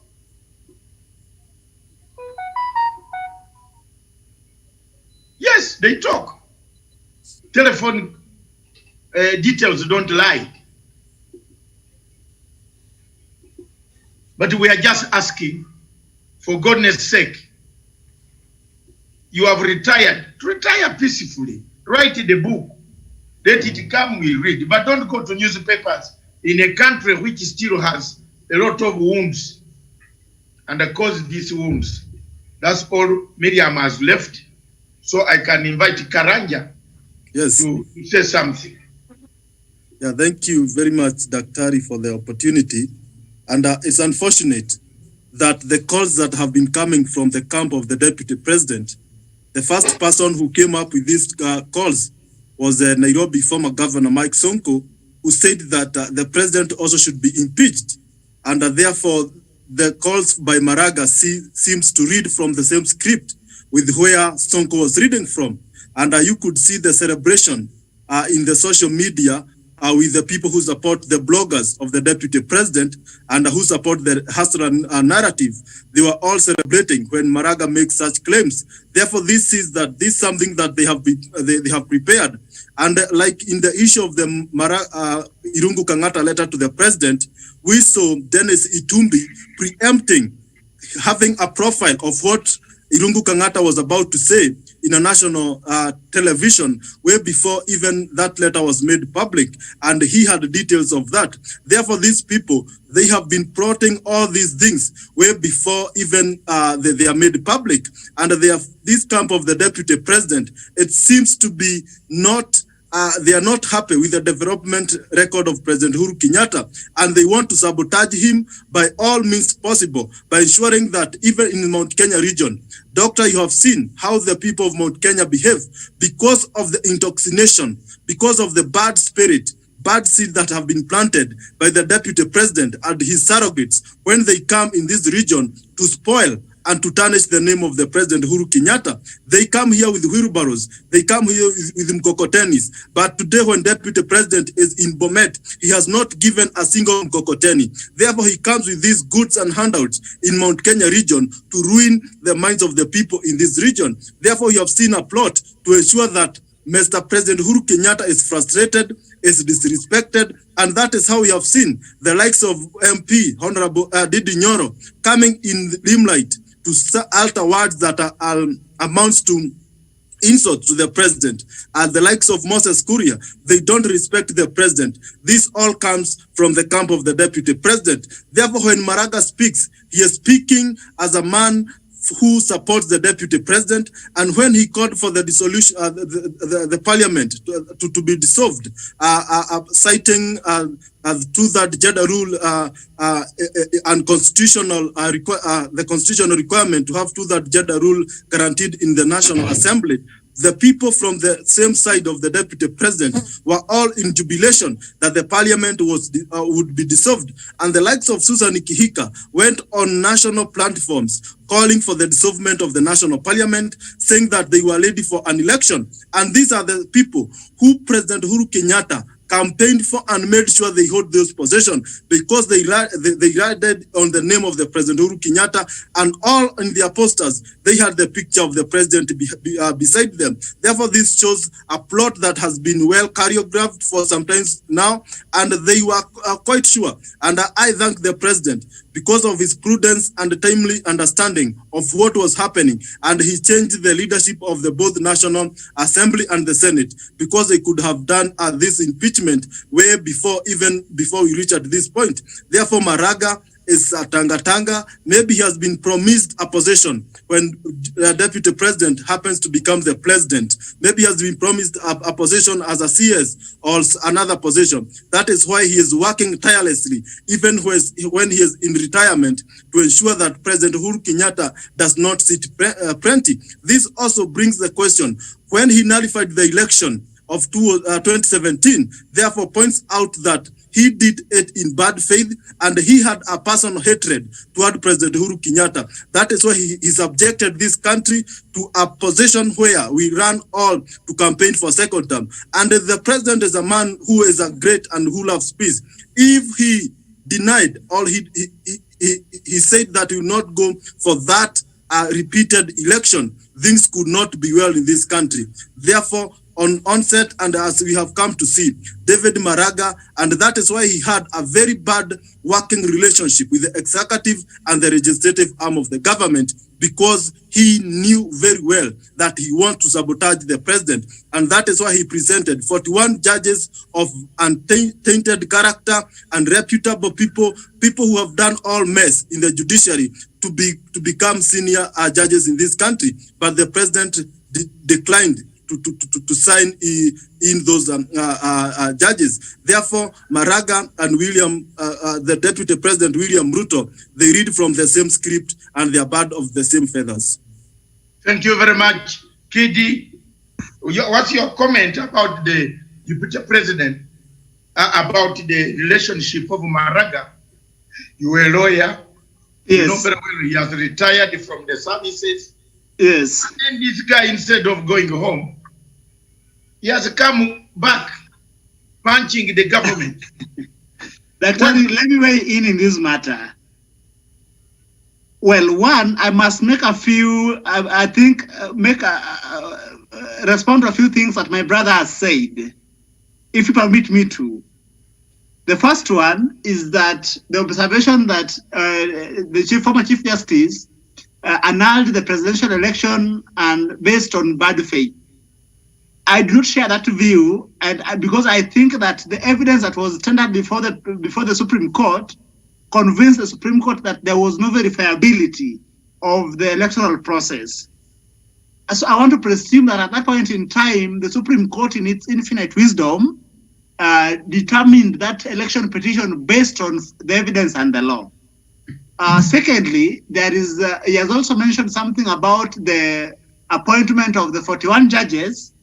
I wish that the NIS presented this evidence before the JSC during the vetting, because that would have given the JSC an opportunity to look into these issues, so that if the JSC had failed to act on this evidence that was presented before it, then we would have been able to point at bad faith.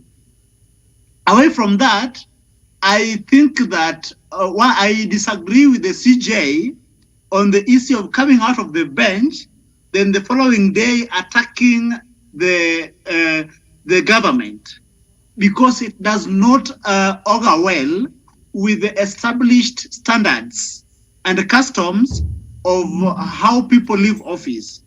For instance, it is known that President Obama fundamentally disagreed with President Trump. But when he left office, President Obama effectively avoided the press, avoided attacking President Trump on social media, so that the only time he was talking about President Trump was 2 years after leaving office, and when he was campaigning for fellow Democrats. That is an established tradition. So I find the interview by the Chief Justice, in which he was calling for impeachment or removal from office of President Uhuru Kenyatta, tactless, and pointing to a fact that he is in an unholy alliance with forces that are seeking to destabilize the presidency of Uhuru Kenyatta. Thank you.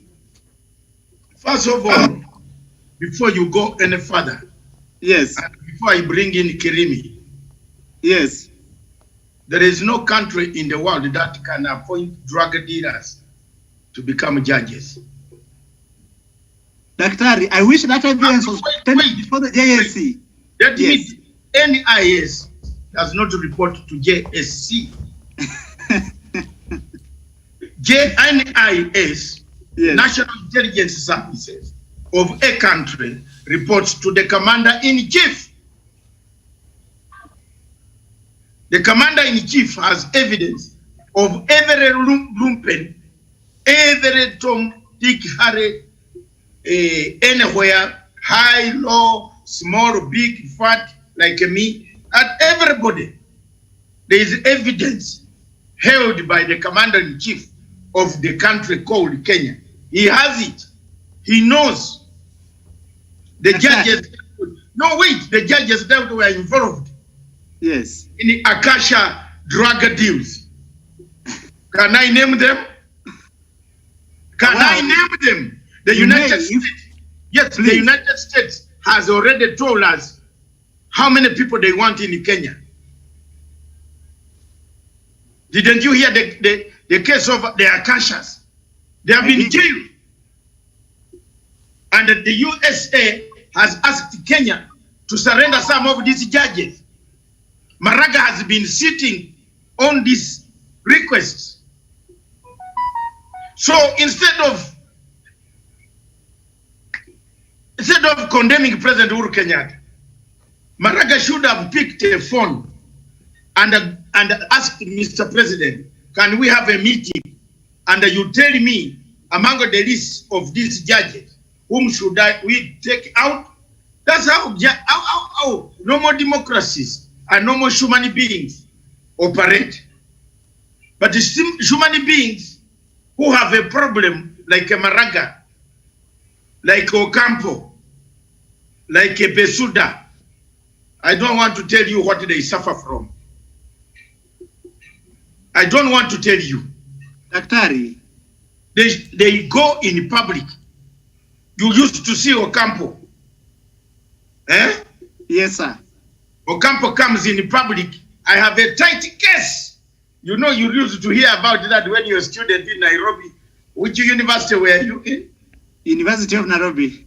Yes, studying law. Tight case. Tight kabisa. Kumbe, it was even not even the word tight could be used. It was as loose as his tongue. The case collapsed. Daktari. I know you are trying to save that. I don't hold brief for Maraga, but this is my observation. Yes. And I could be wrong. Yes. That I believe in the equality of the law. And so I believe in when you say Daktari. When you say you believe in equality of the law, where is the equality of the law of appointing a drug dealer, a judge who stole, who participated in killing millions in the coast? Yes. No, you tell me where is the equality of the law? What I'm saying, don't behave like a Museveni man, that because of the equality of the law, you have appointed Byamukama as your hardest man, hardest boy. Omuntu atunda ente, alunda enteze. Daktari, you win. Don't bring problem here, Kidi Mwaka, of telling me equality of law. What equality of law? I am guided. Museveni knows very well that Mr. Byamukama cannot deliver an election, that Mr. Byamukama is going to steal our votes and throw them in the Mediterranean Sea, saying the server is not open, that the liquid company is stealing Ugandan votes and they are throwing them in the air. Kyagulanyi's votes have been stolen. Now, you tell me we should appoint Byamukama, the next Chief Justice of Uganda. Equality, equity of law. Yeah? Daktari. Yes. There is a maxim that there is no pillow as comfortable as a clear conscience. If I didn't say that, I would have had a guilty conscience. But now that you've guided me, Daktari, I am guided. Thank you. Can I say one thing? I am guided, Daktari. Before you go back, yes, I want to take you to the scriptures. Yes, please. Necessity has no law. I am guided, Daktari. Who said so? Who said so? Jesus Christ. He said, if your child drops in a pit latrine on Sunday, you wait until Monday morning because it's Sabbath. If Uhuru had seen the drug dealers in the list, does he appoint them to become judges and then they sell drugs in the court where you practice every morning? Doctor, I do not want to bring the theories of the law, but that position fundamentally offends all the principles of administrative law. Yes, it's true, but you can break the law at times for the good of the people. The commander-in-chief, for example, if I'm the commander of troops, yes, and I hear there is a tsunami coming, and we are in the Marines, do I say let's drive towards the tsunami? I think you are right. You are right. The only thing is that a constitutional democracy thrives on strong institutions that are independent, as opposed to strongmen. Strength of institutions is that JSC should be a seamless coordination between the executive and the JSC. For instance, a representative of the executive in the JSC is the Attorney General. So that if the president was privy to this, we want to presume that the Attorney General should have bring this to the attention of the JSC, that this and this and these persons have got these integrity questions against them, and so that they are given time and resources to respond to them. That is what the principle of natural justice anticipates, but I could be wrong. No, you are right. You're a lawyer, and it is very difficult to convince lawyers at times, because lawyers are supposed to be very humble, modest as you are. But when it comes to screwing facts, they are the best people who can screw you and leave you in court, or you go to jail. That is the rule of the doctrine of law. Either you win the case or you save your client, isn't it?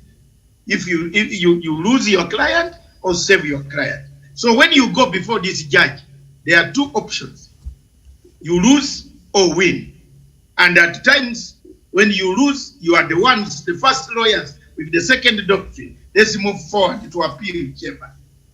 Yes. When you lose appeal chamber, the third doctrine, let's go to the final court of the Supreme Court.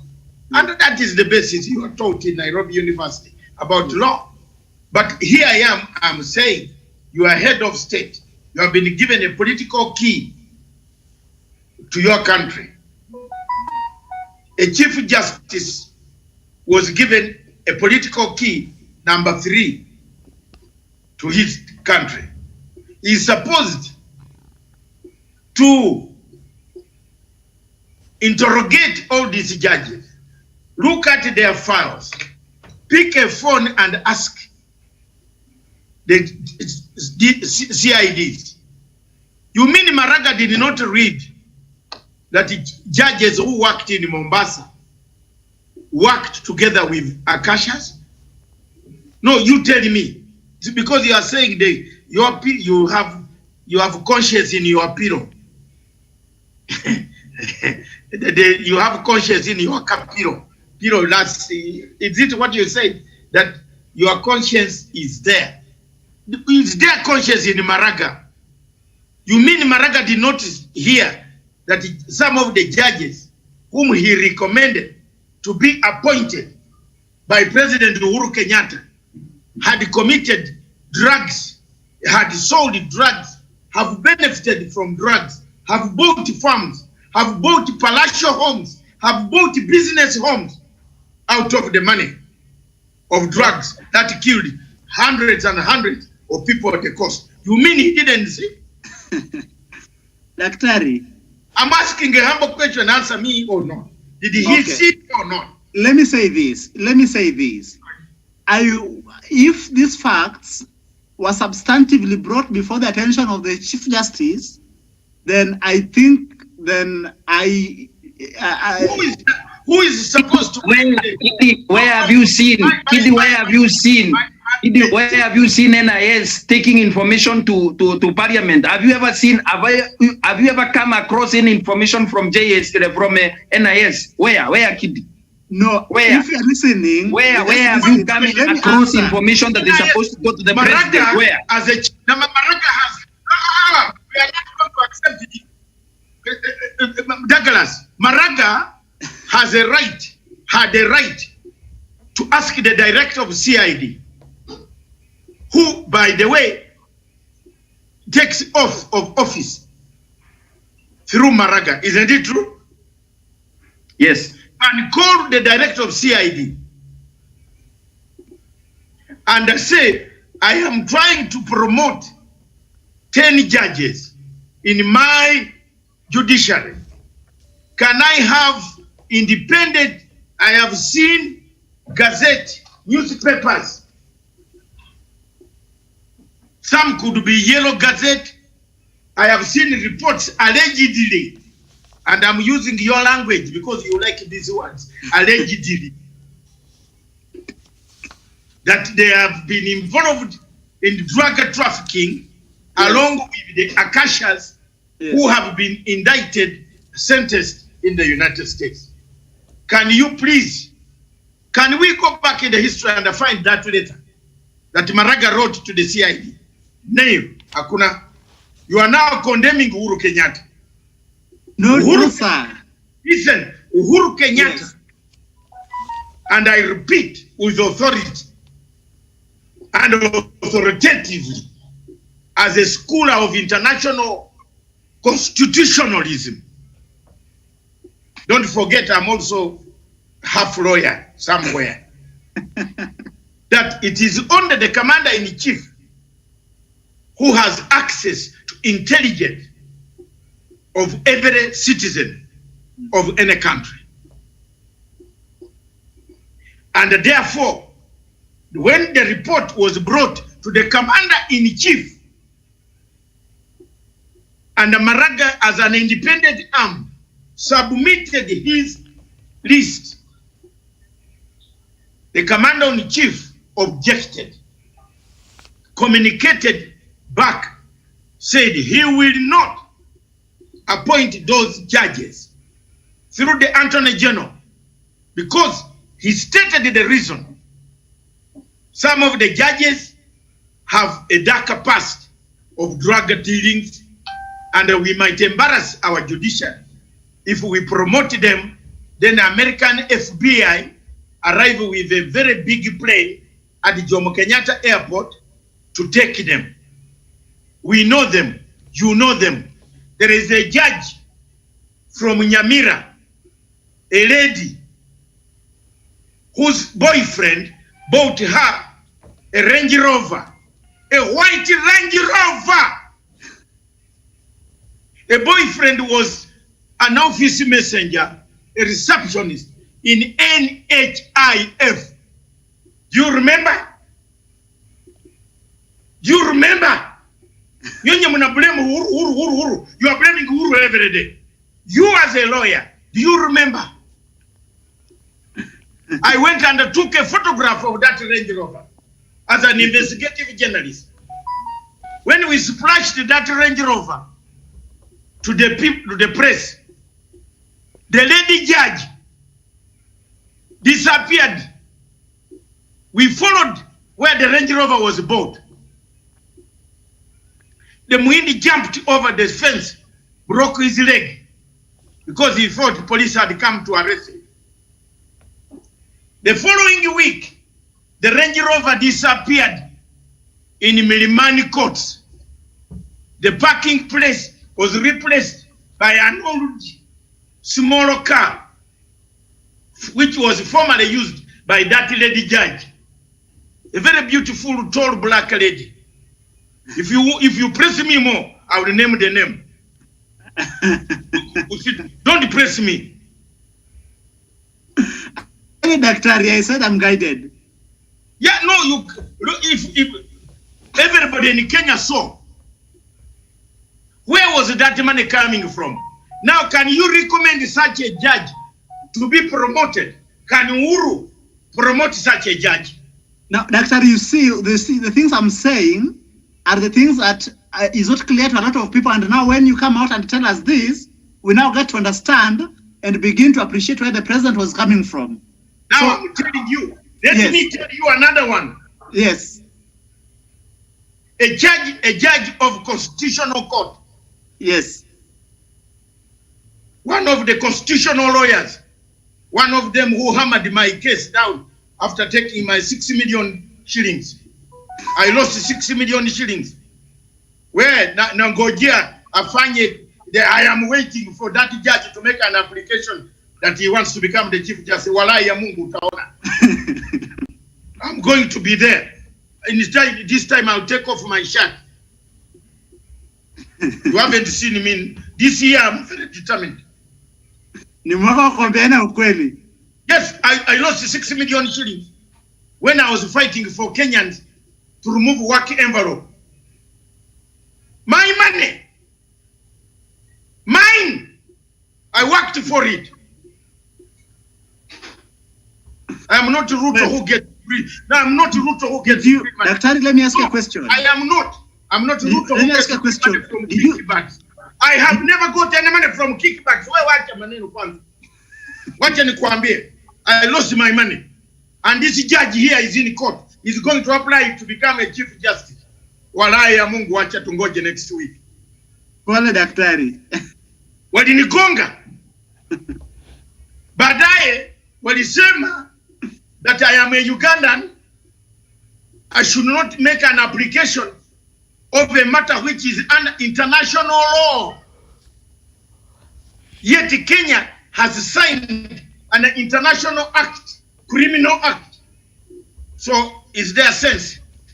Did you read your books upside down? Old people, those judges. That judge is there. He was at the coast. He worked with Akasha. He has built empire and empire. He has built a mall in Kagamega. He has built a mall in the coast. He is earning money from drug money.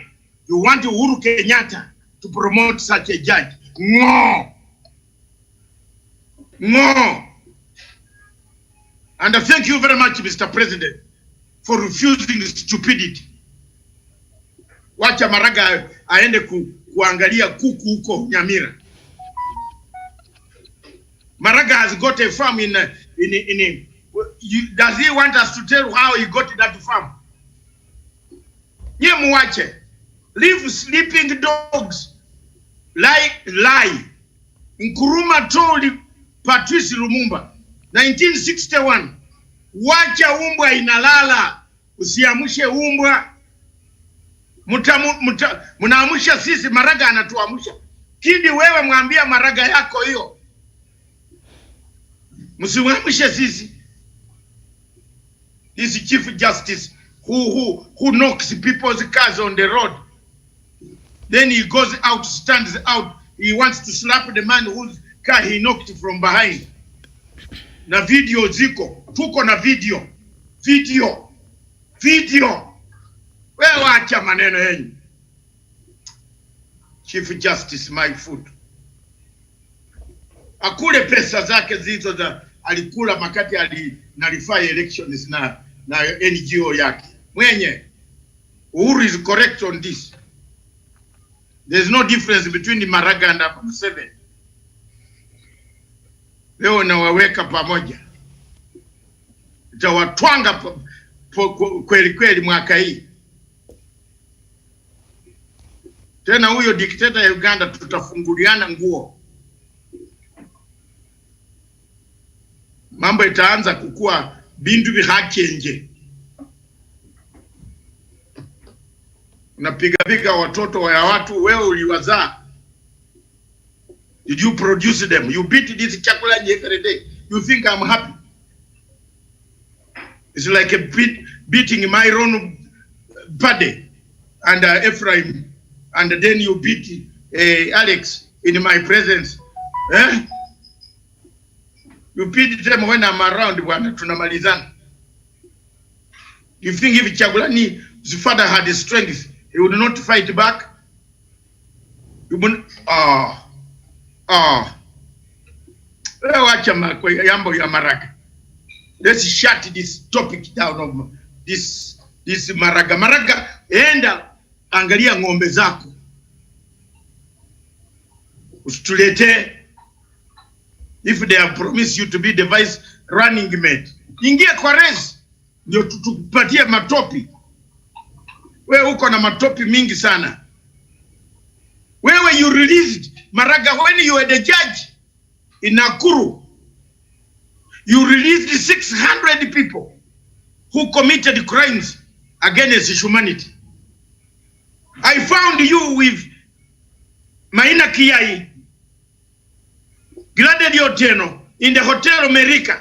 What were you doing that evening? Wewe usinijem, don't try my head, man. Watcha.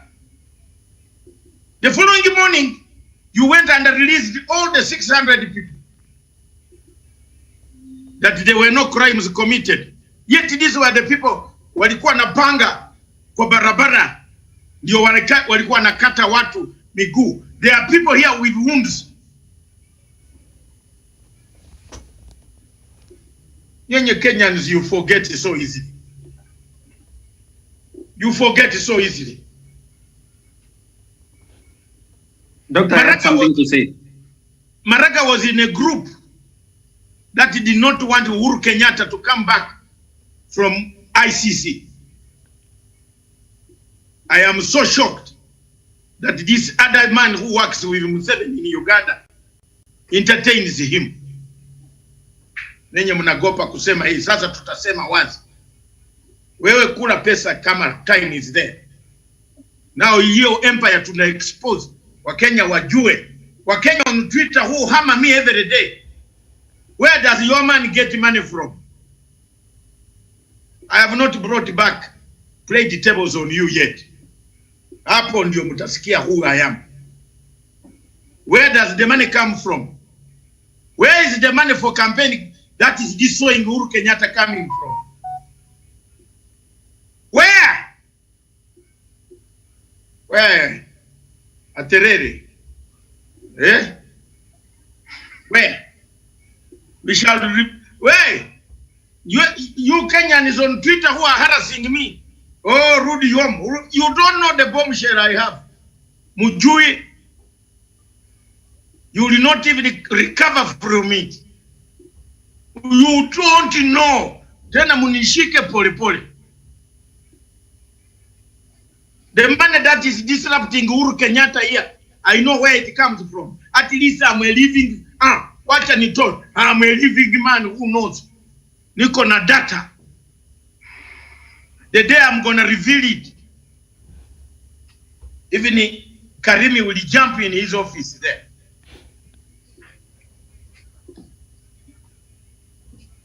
Tunajua, we are keeping quiet because of decency.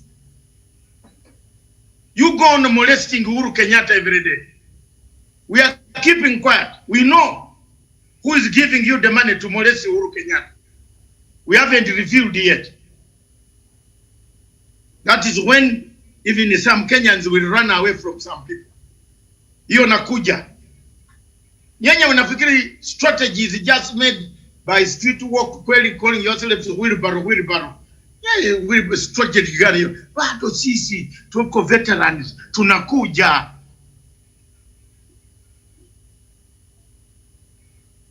Mnapokea pesa za rounded money.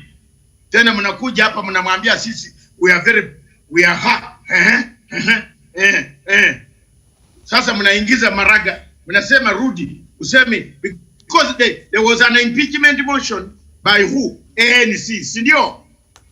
Sasa mnasema let an impeachment motion on Kenyatta. Rubbish. Stupid.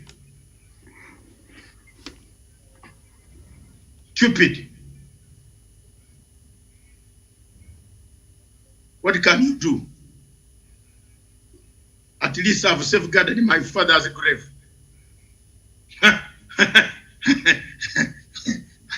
The yellow flag will not fly over.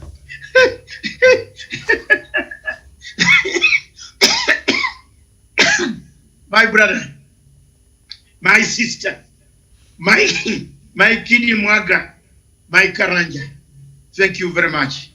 I beg to go to speak on Sky News. They have invited me for a special analysis at 2 o'clock. That's how international I am. I don't just speak like Museveni and his small boys without shoes in London. You know? Yes. Yeah. Kid, you want to entice me again? Now, I want to say something. Yes, say. Yes, it is always a very pleasant experience being here with you because of how you let us know certain things that we were either not privy to. And we pray that may God keep you safe so that you continue doing what you are doing.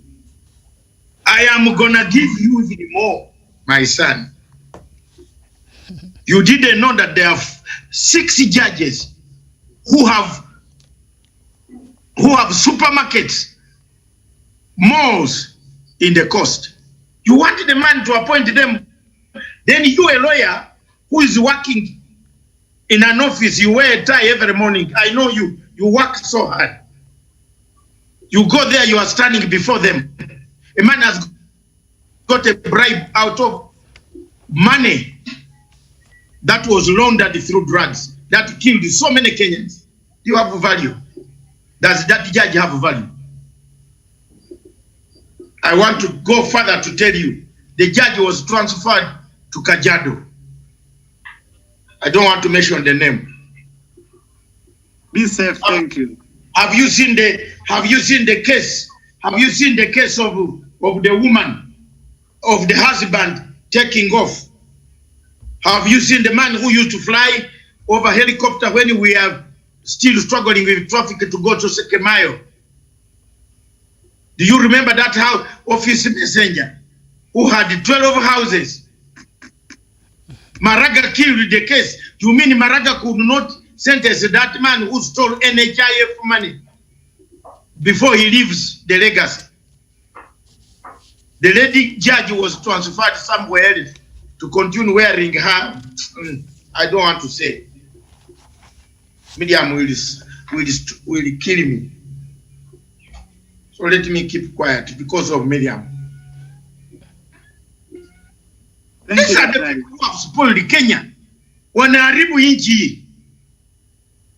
Nchi mzuri. Mnataka Uhuru Kenyatta to appoint judges who are thieves like Ebyamukama in Kampala. Ameshapotea bilioni zake, si ndio kidi? Now he's announcing that Kinyoro English. Kinyankole. Oh, God fought my foot. Hiyo kura imeibwa. Just announce us and quickly let the Ugandans think of electing a president like the Catholic Church elects a pope. Forget about elections in Uganda. They will never work. That's my submission. Thank you, Miriam. God bless you.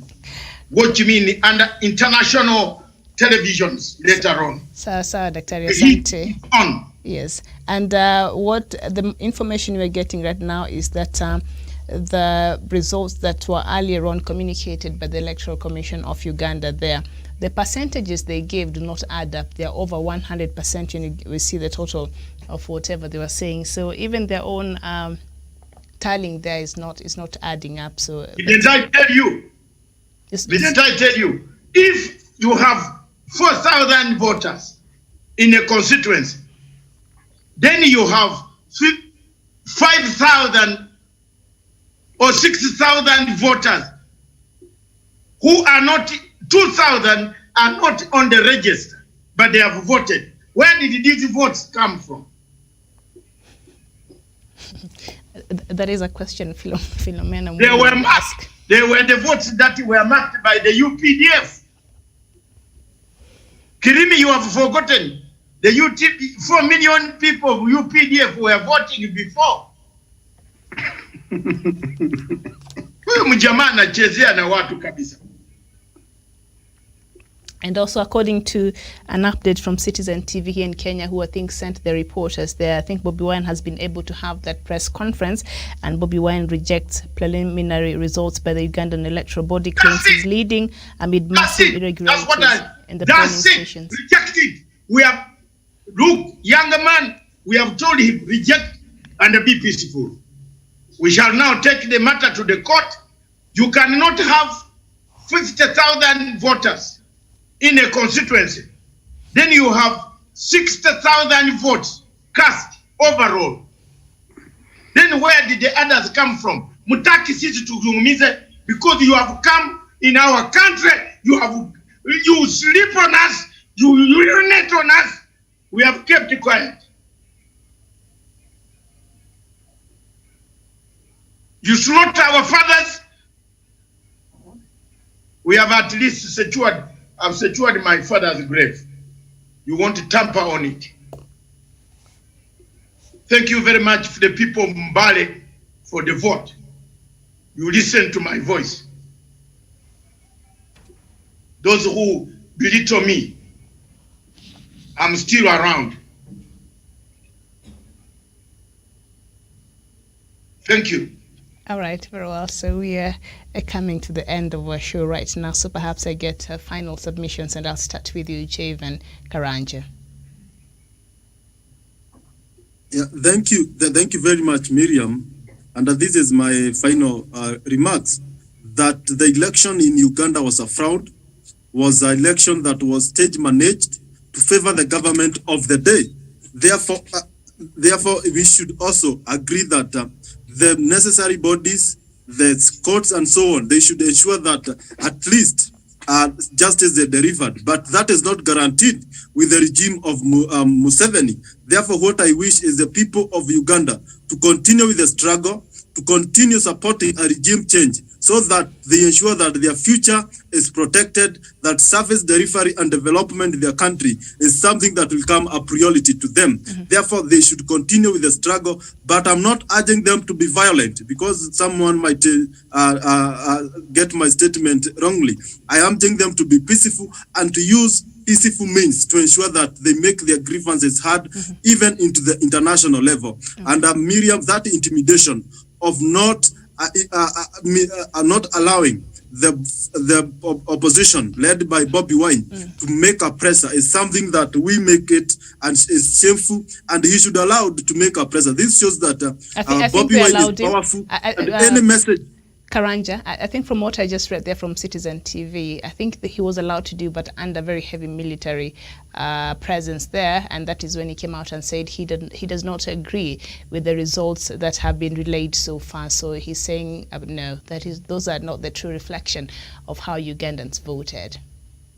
Yeah, that is good, because that election was not an election. That was a fraud. It was called in quotes a scientific election, but that is not even near to any social study or anything of that nature. That is not even near to scientific, and therefore he has rejected the election because it's a fraud. There's no credibility. What he should do is to urge his supporters to remain calm, so that as he takes the next move, he should also make sure that he does something that will not bring this country down, because at the end of the day, they have a country to protect, they have a country to safeguard. That is my take. And on the issue of all these things that is happening in Kenya, because this is a week on perspective, yes. The former CJ, Justice David Maraga, should retire and go in peace without bringing back some misfortunes to this country.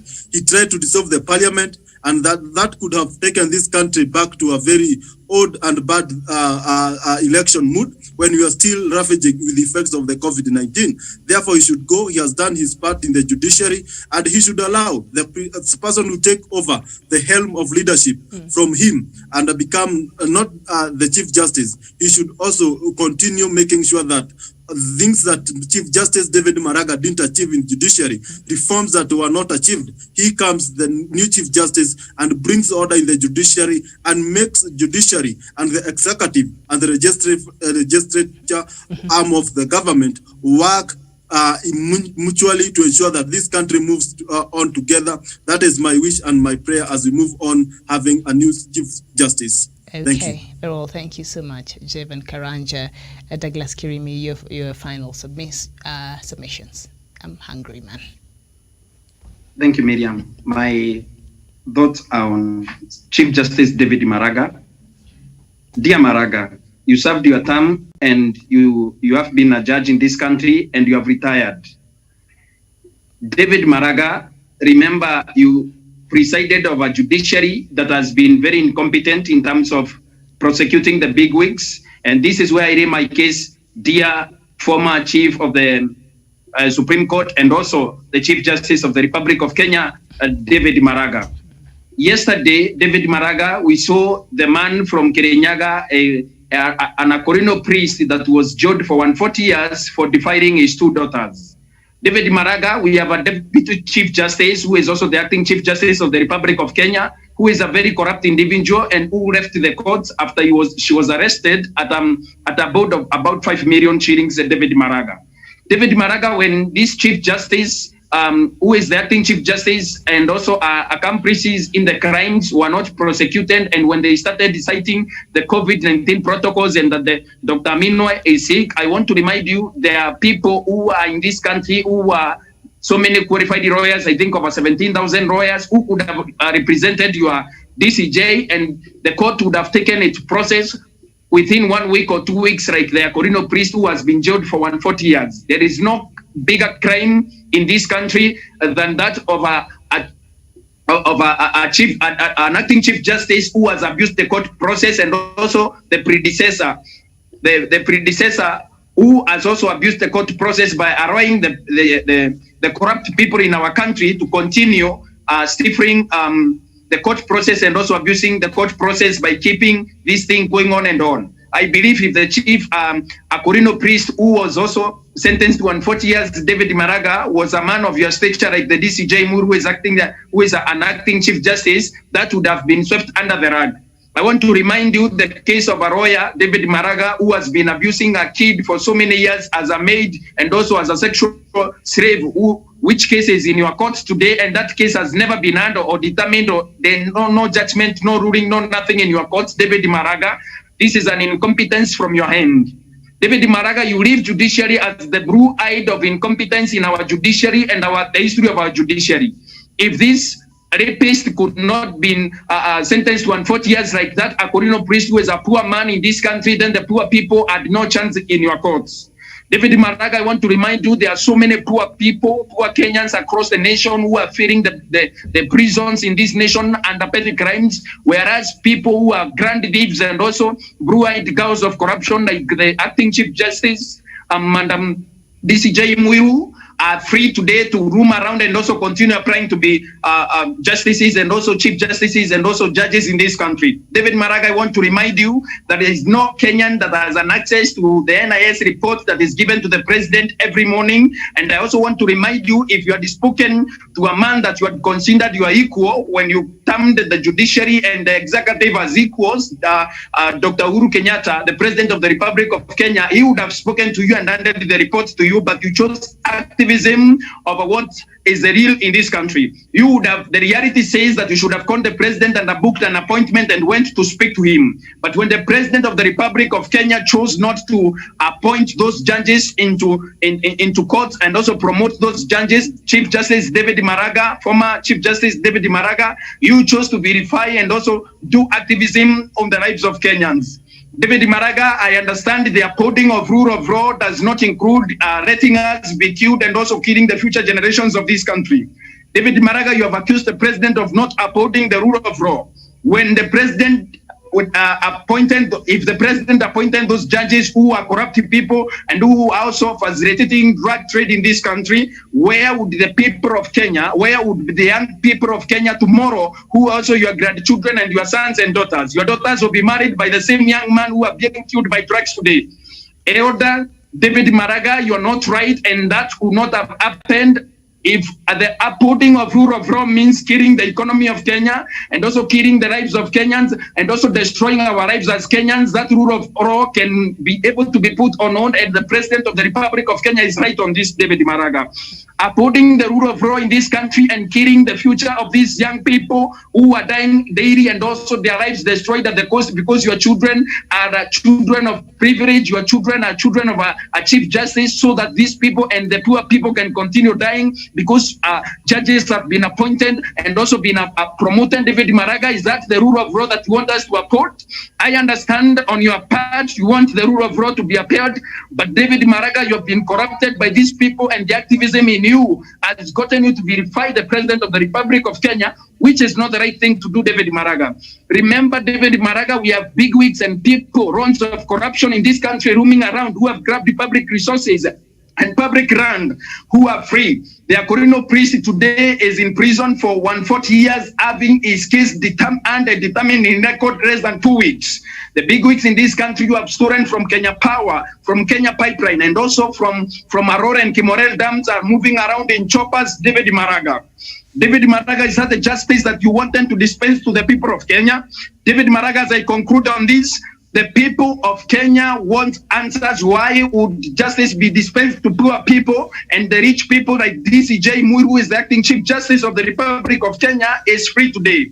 David Maraga, people under the axis and proxies and surrogates of Deputy President William Ruto have been accused of corruption in this country. David Maraga, all you have done is grant them bills and continue living in Karen and other rubbish lifestyles and other suburbs in this country. David Maraga, you have let the poor people of this country suffer under your administration and also under your tenure as a Chief Justice. David Maraga, I have no kind words for you. I have no kind words for the DCJ Muiru, because you have degraded the judiciary and also the rule of law that you claim to uphold. David Maraga has been used to stifle justice to people of Kenya who have lost a lot of money, especially the 64 billion in Aurora and Kimorel dam. David Maraga, I wish you all the best. Okay, very well. Kidi Mwaga, your final submission. Miriam, thank you for giving me an opportunity to make remarks, possibly final remarks in this session.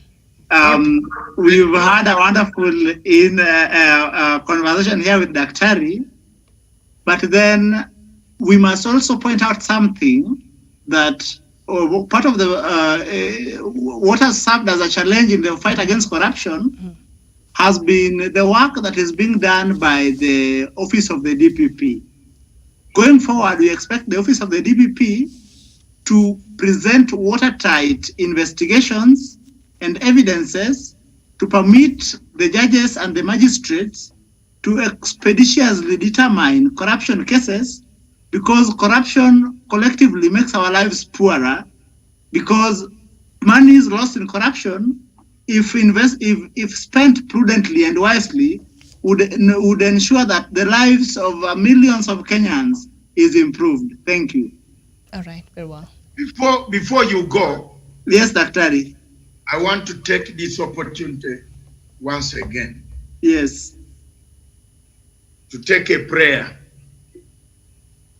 I'd forgotten to do a prayer before we leave. And I want to advise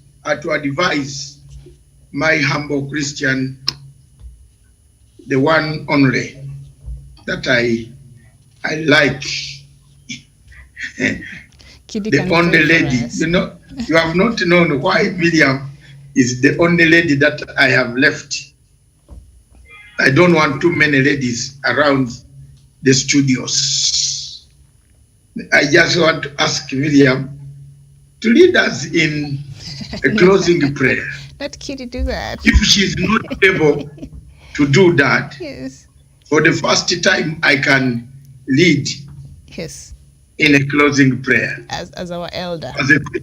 Yes. As Christians, as Christians and Muslims, this is a Friday.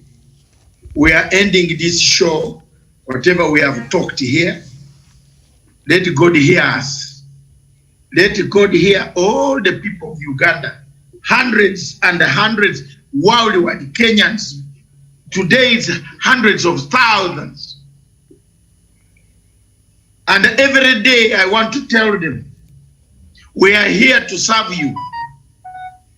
Whether London, I am in London, Nairobi, Harare, Tanzania, Museveni will not block our roadblock, our networks. Don't be threatened, don't be intimidated. You want the real E4, real one, hot chocolate about that dictator. We are here to deliver it. And we call upon you people of Uganda not to be violent, peaceful. We have caught him. Age has caught up with him now also. He won't be able to chase us. You see a man who removes his fine soldiers and bring them near to guard him. You remember Saddam Hussein brought the what was it called? Presidential guard. Eh? And brought them closer. Munichunge. He brought even now the son. Kuja. Mtoto wangu wananiua. Wanaua, watanitaka kuniua. Kuja. Saidia. You know now, you are on the way out. You are on the way out. It is not your strength. It means you have been planting wrong seeds.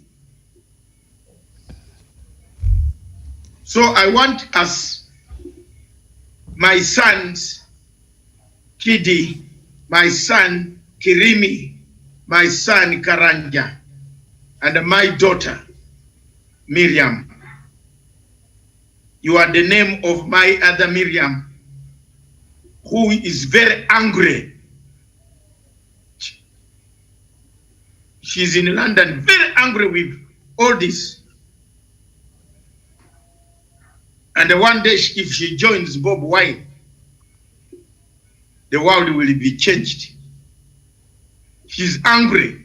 There are about 3 of my children, very angry about what is happening in the country. Now they have read their books, they have weighed everything. They will one day stand up. So I want, since that name is part of my family and I like it so much, I want us to pray. A short prayer as we close this Friday, thank God to keep President Uhuru Kenyatta,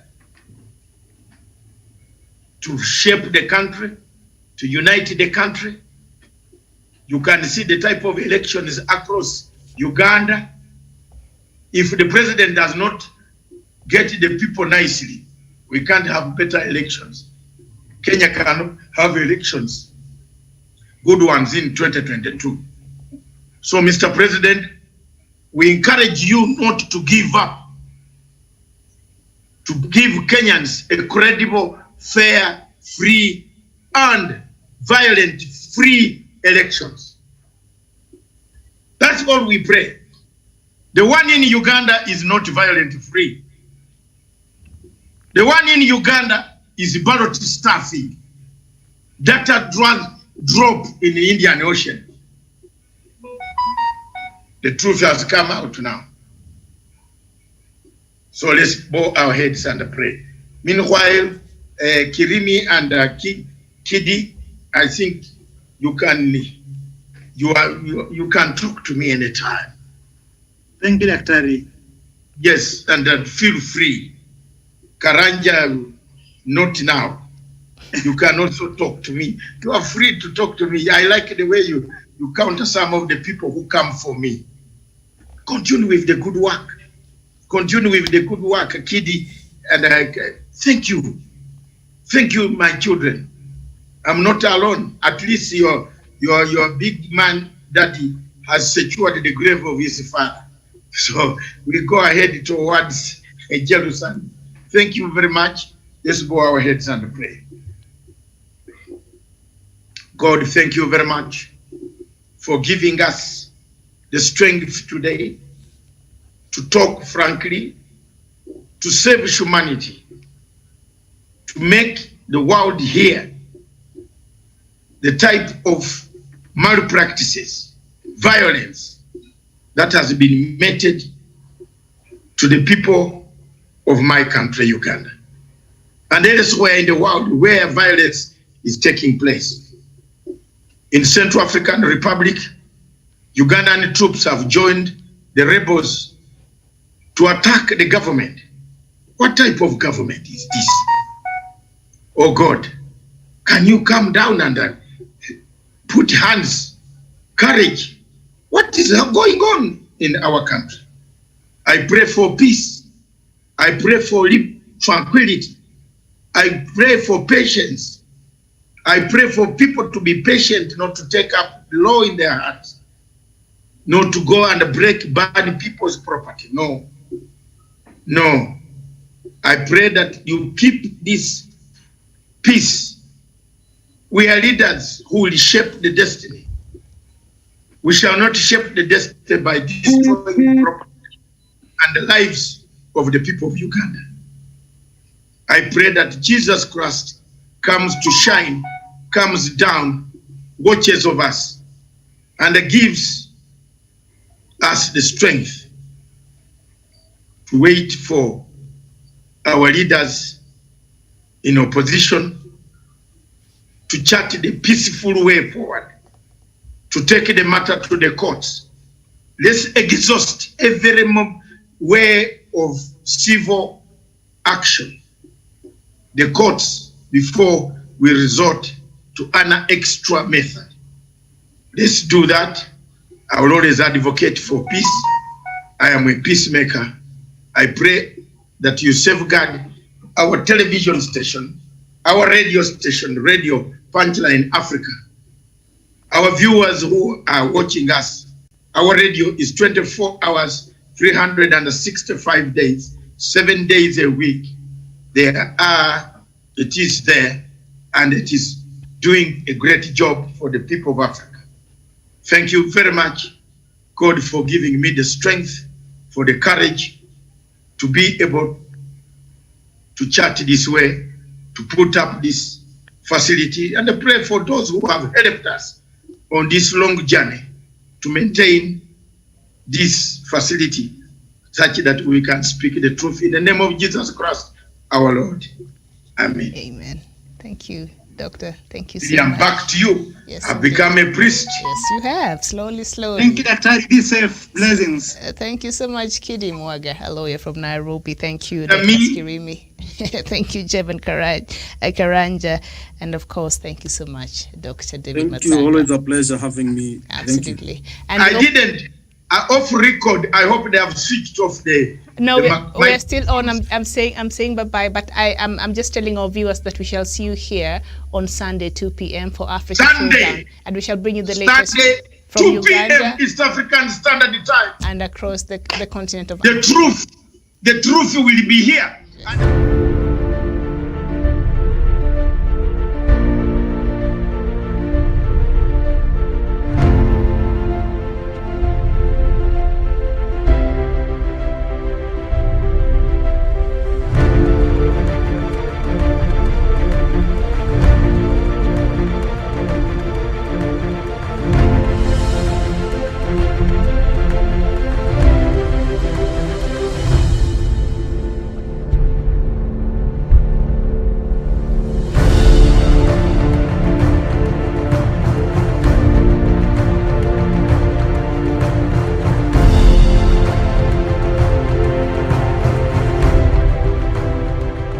Peace must be our goal and our guide. And all that we strive for as a human family, dignity and hope, progress and prosperity, depends on peace. But peace depends on us.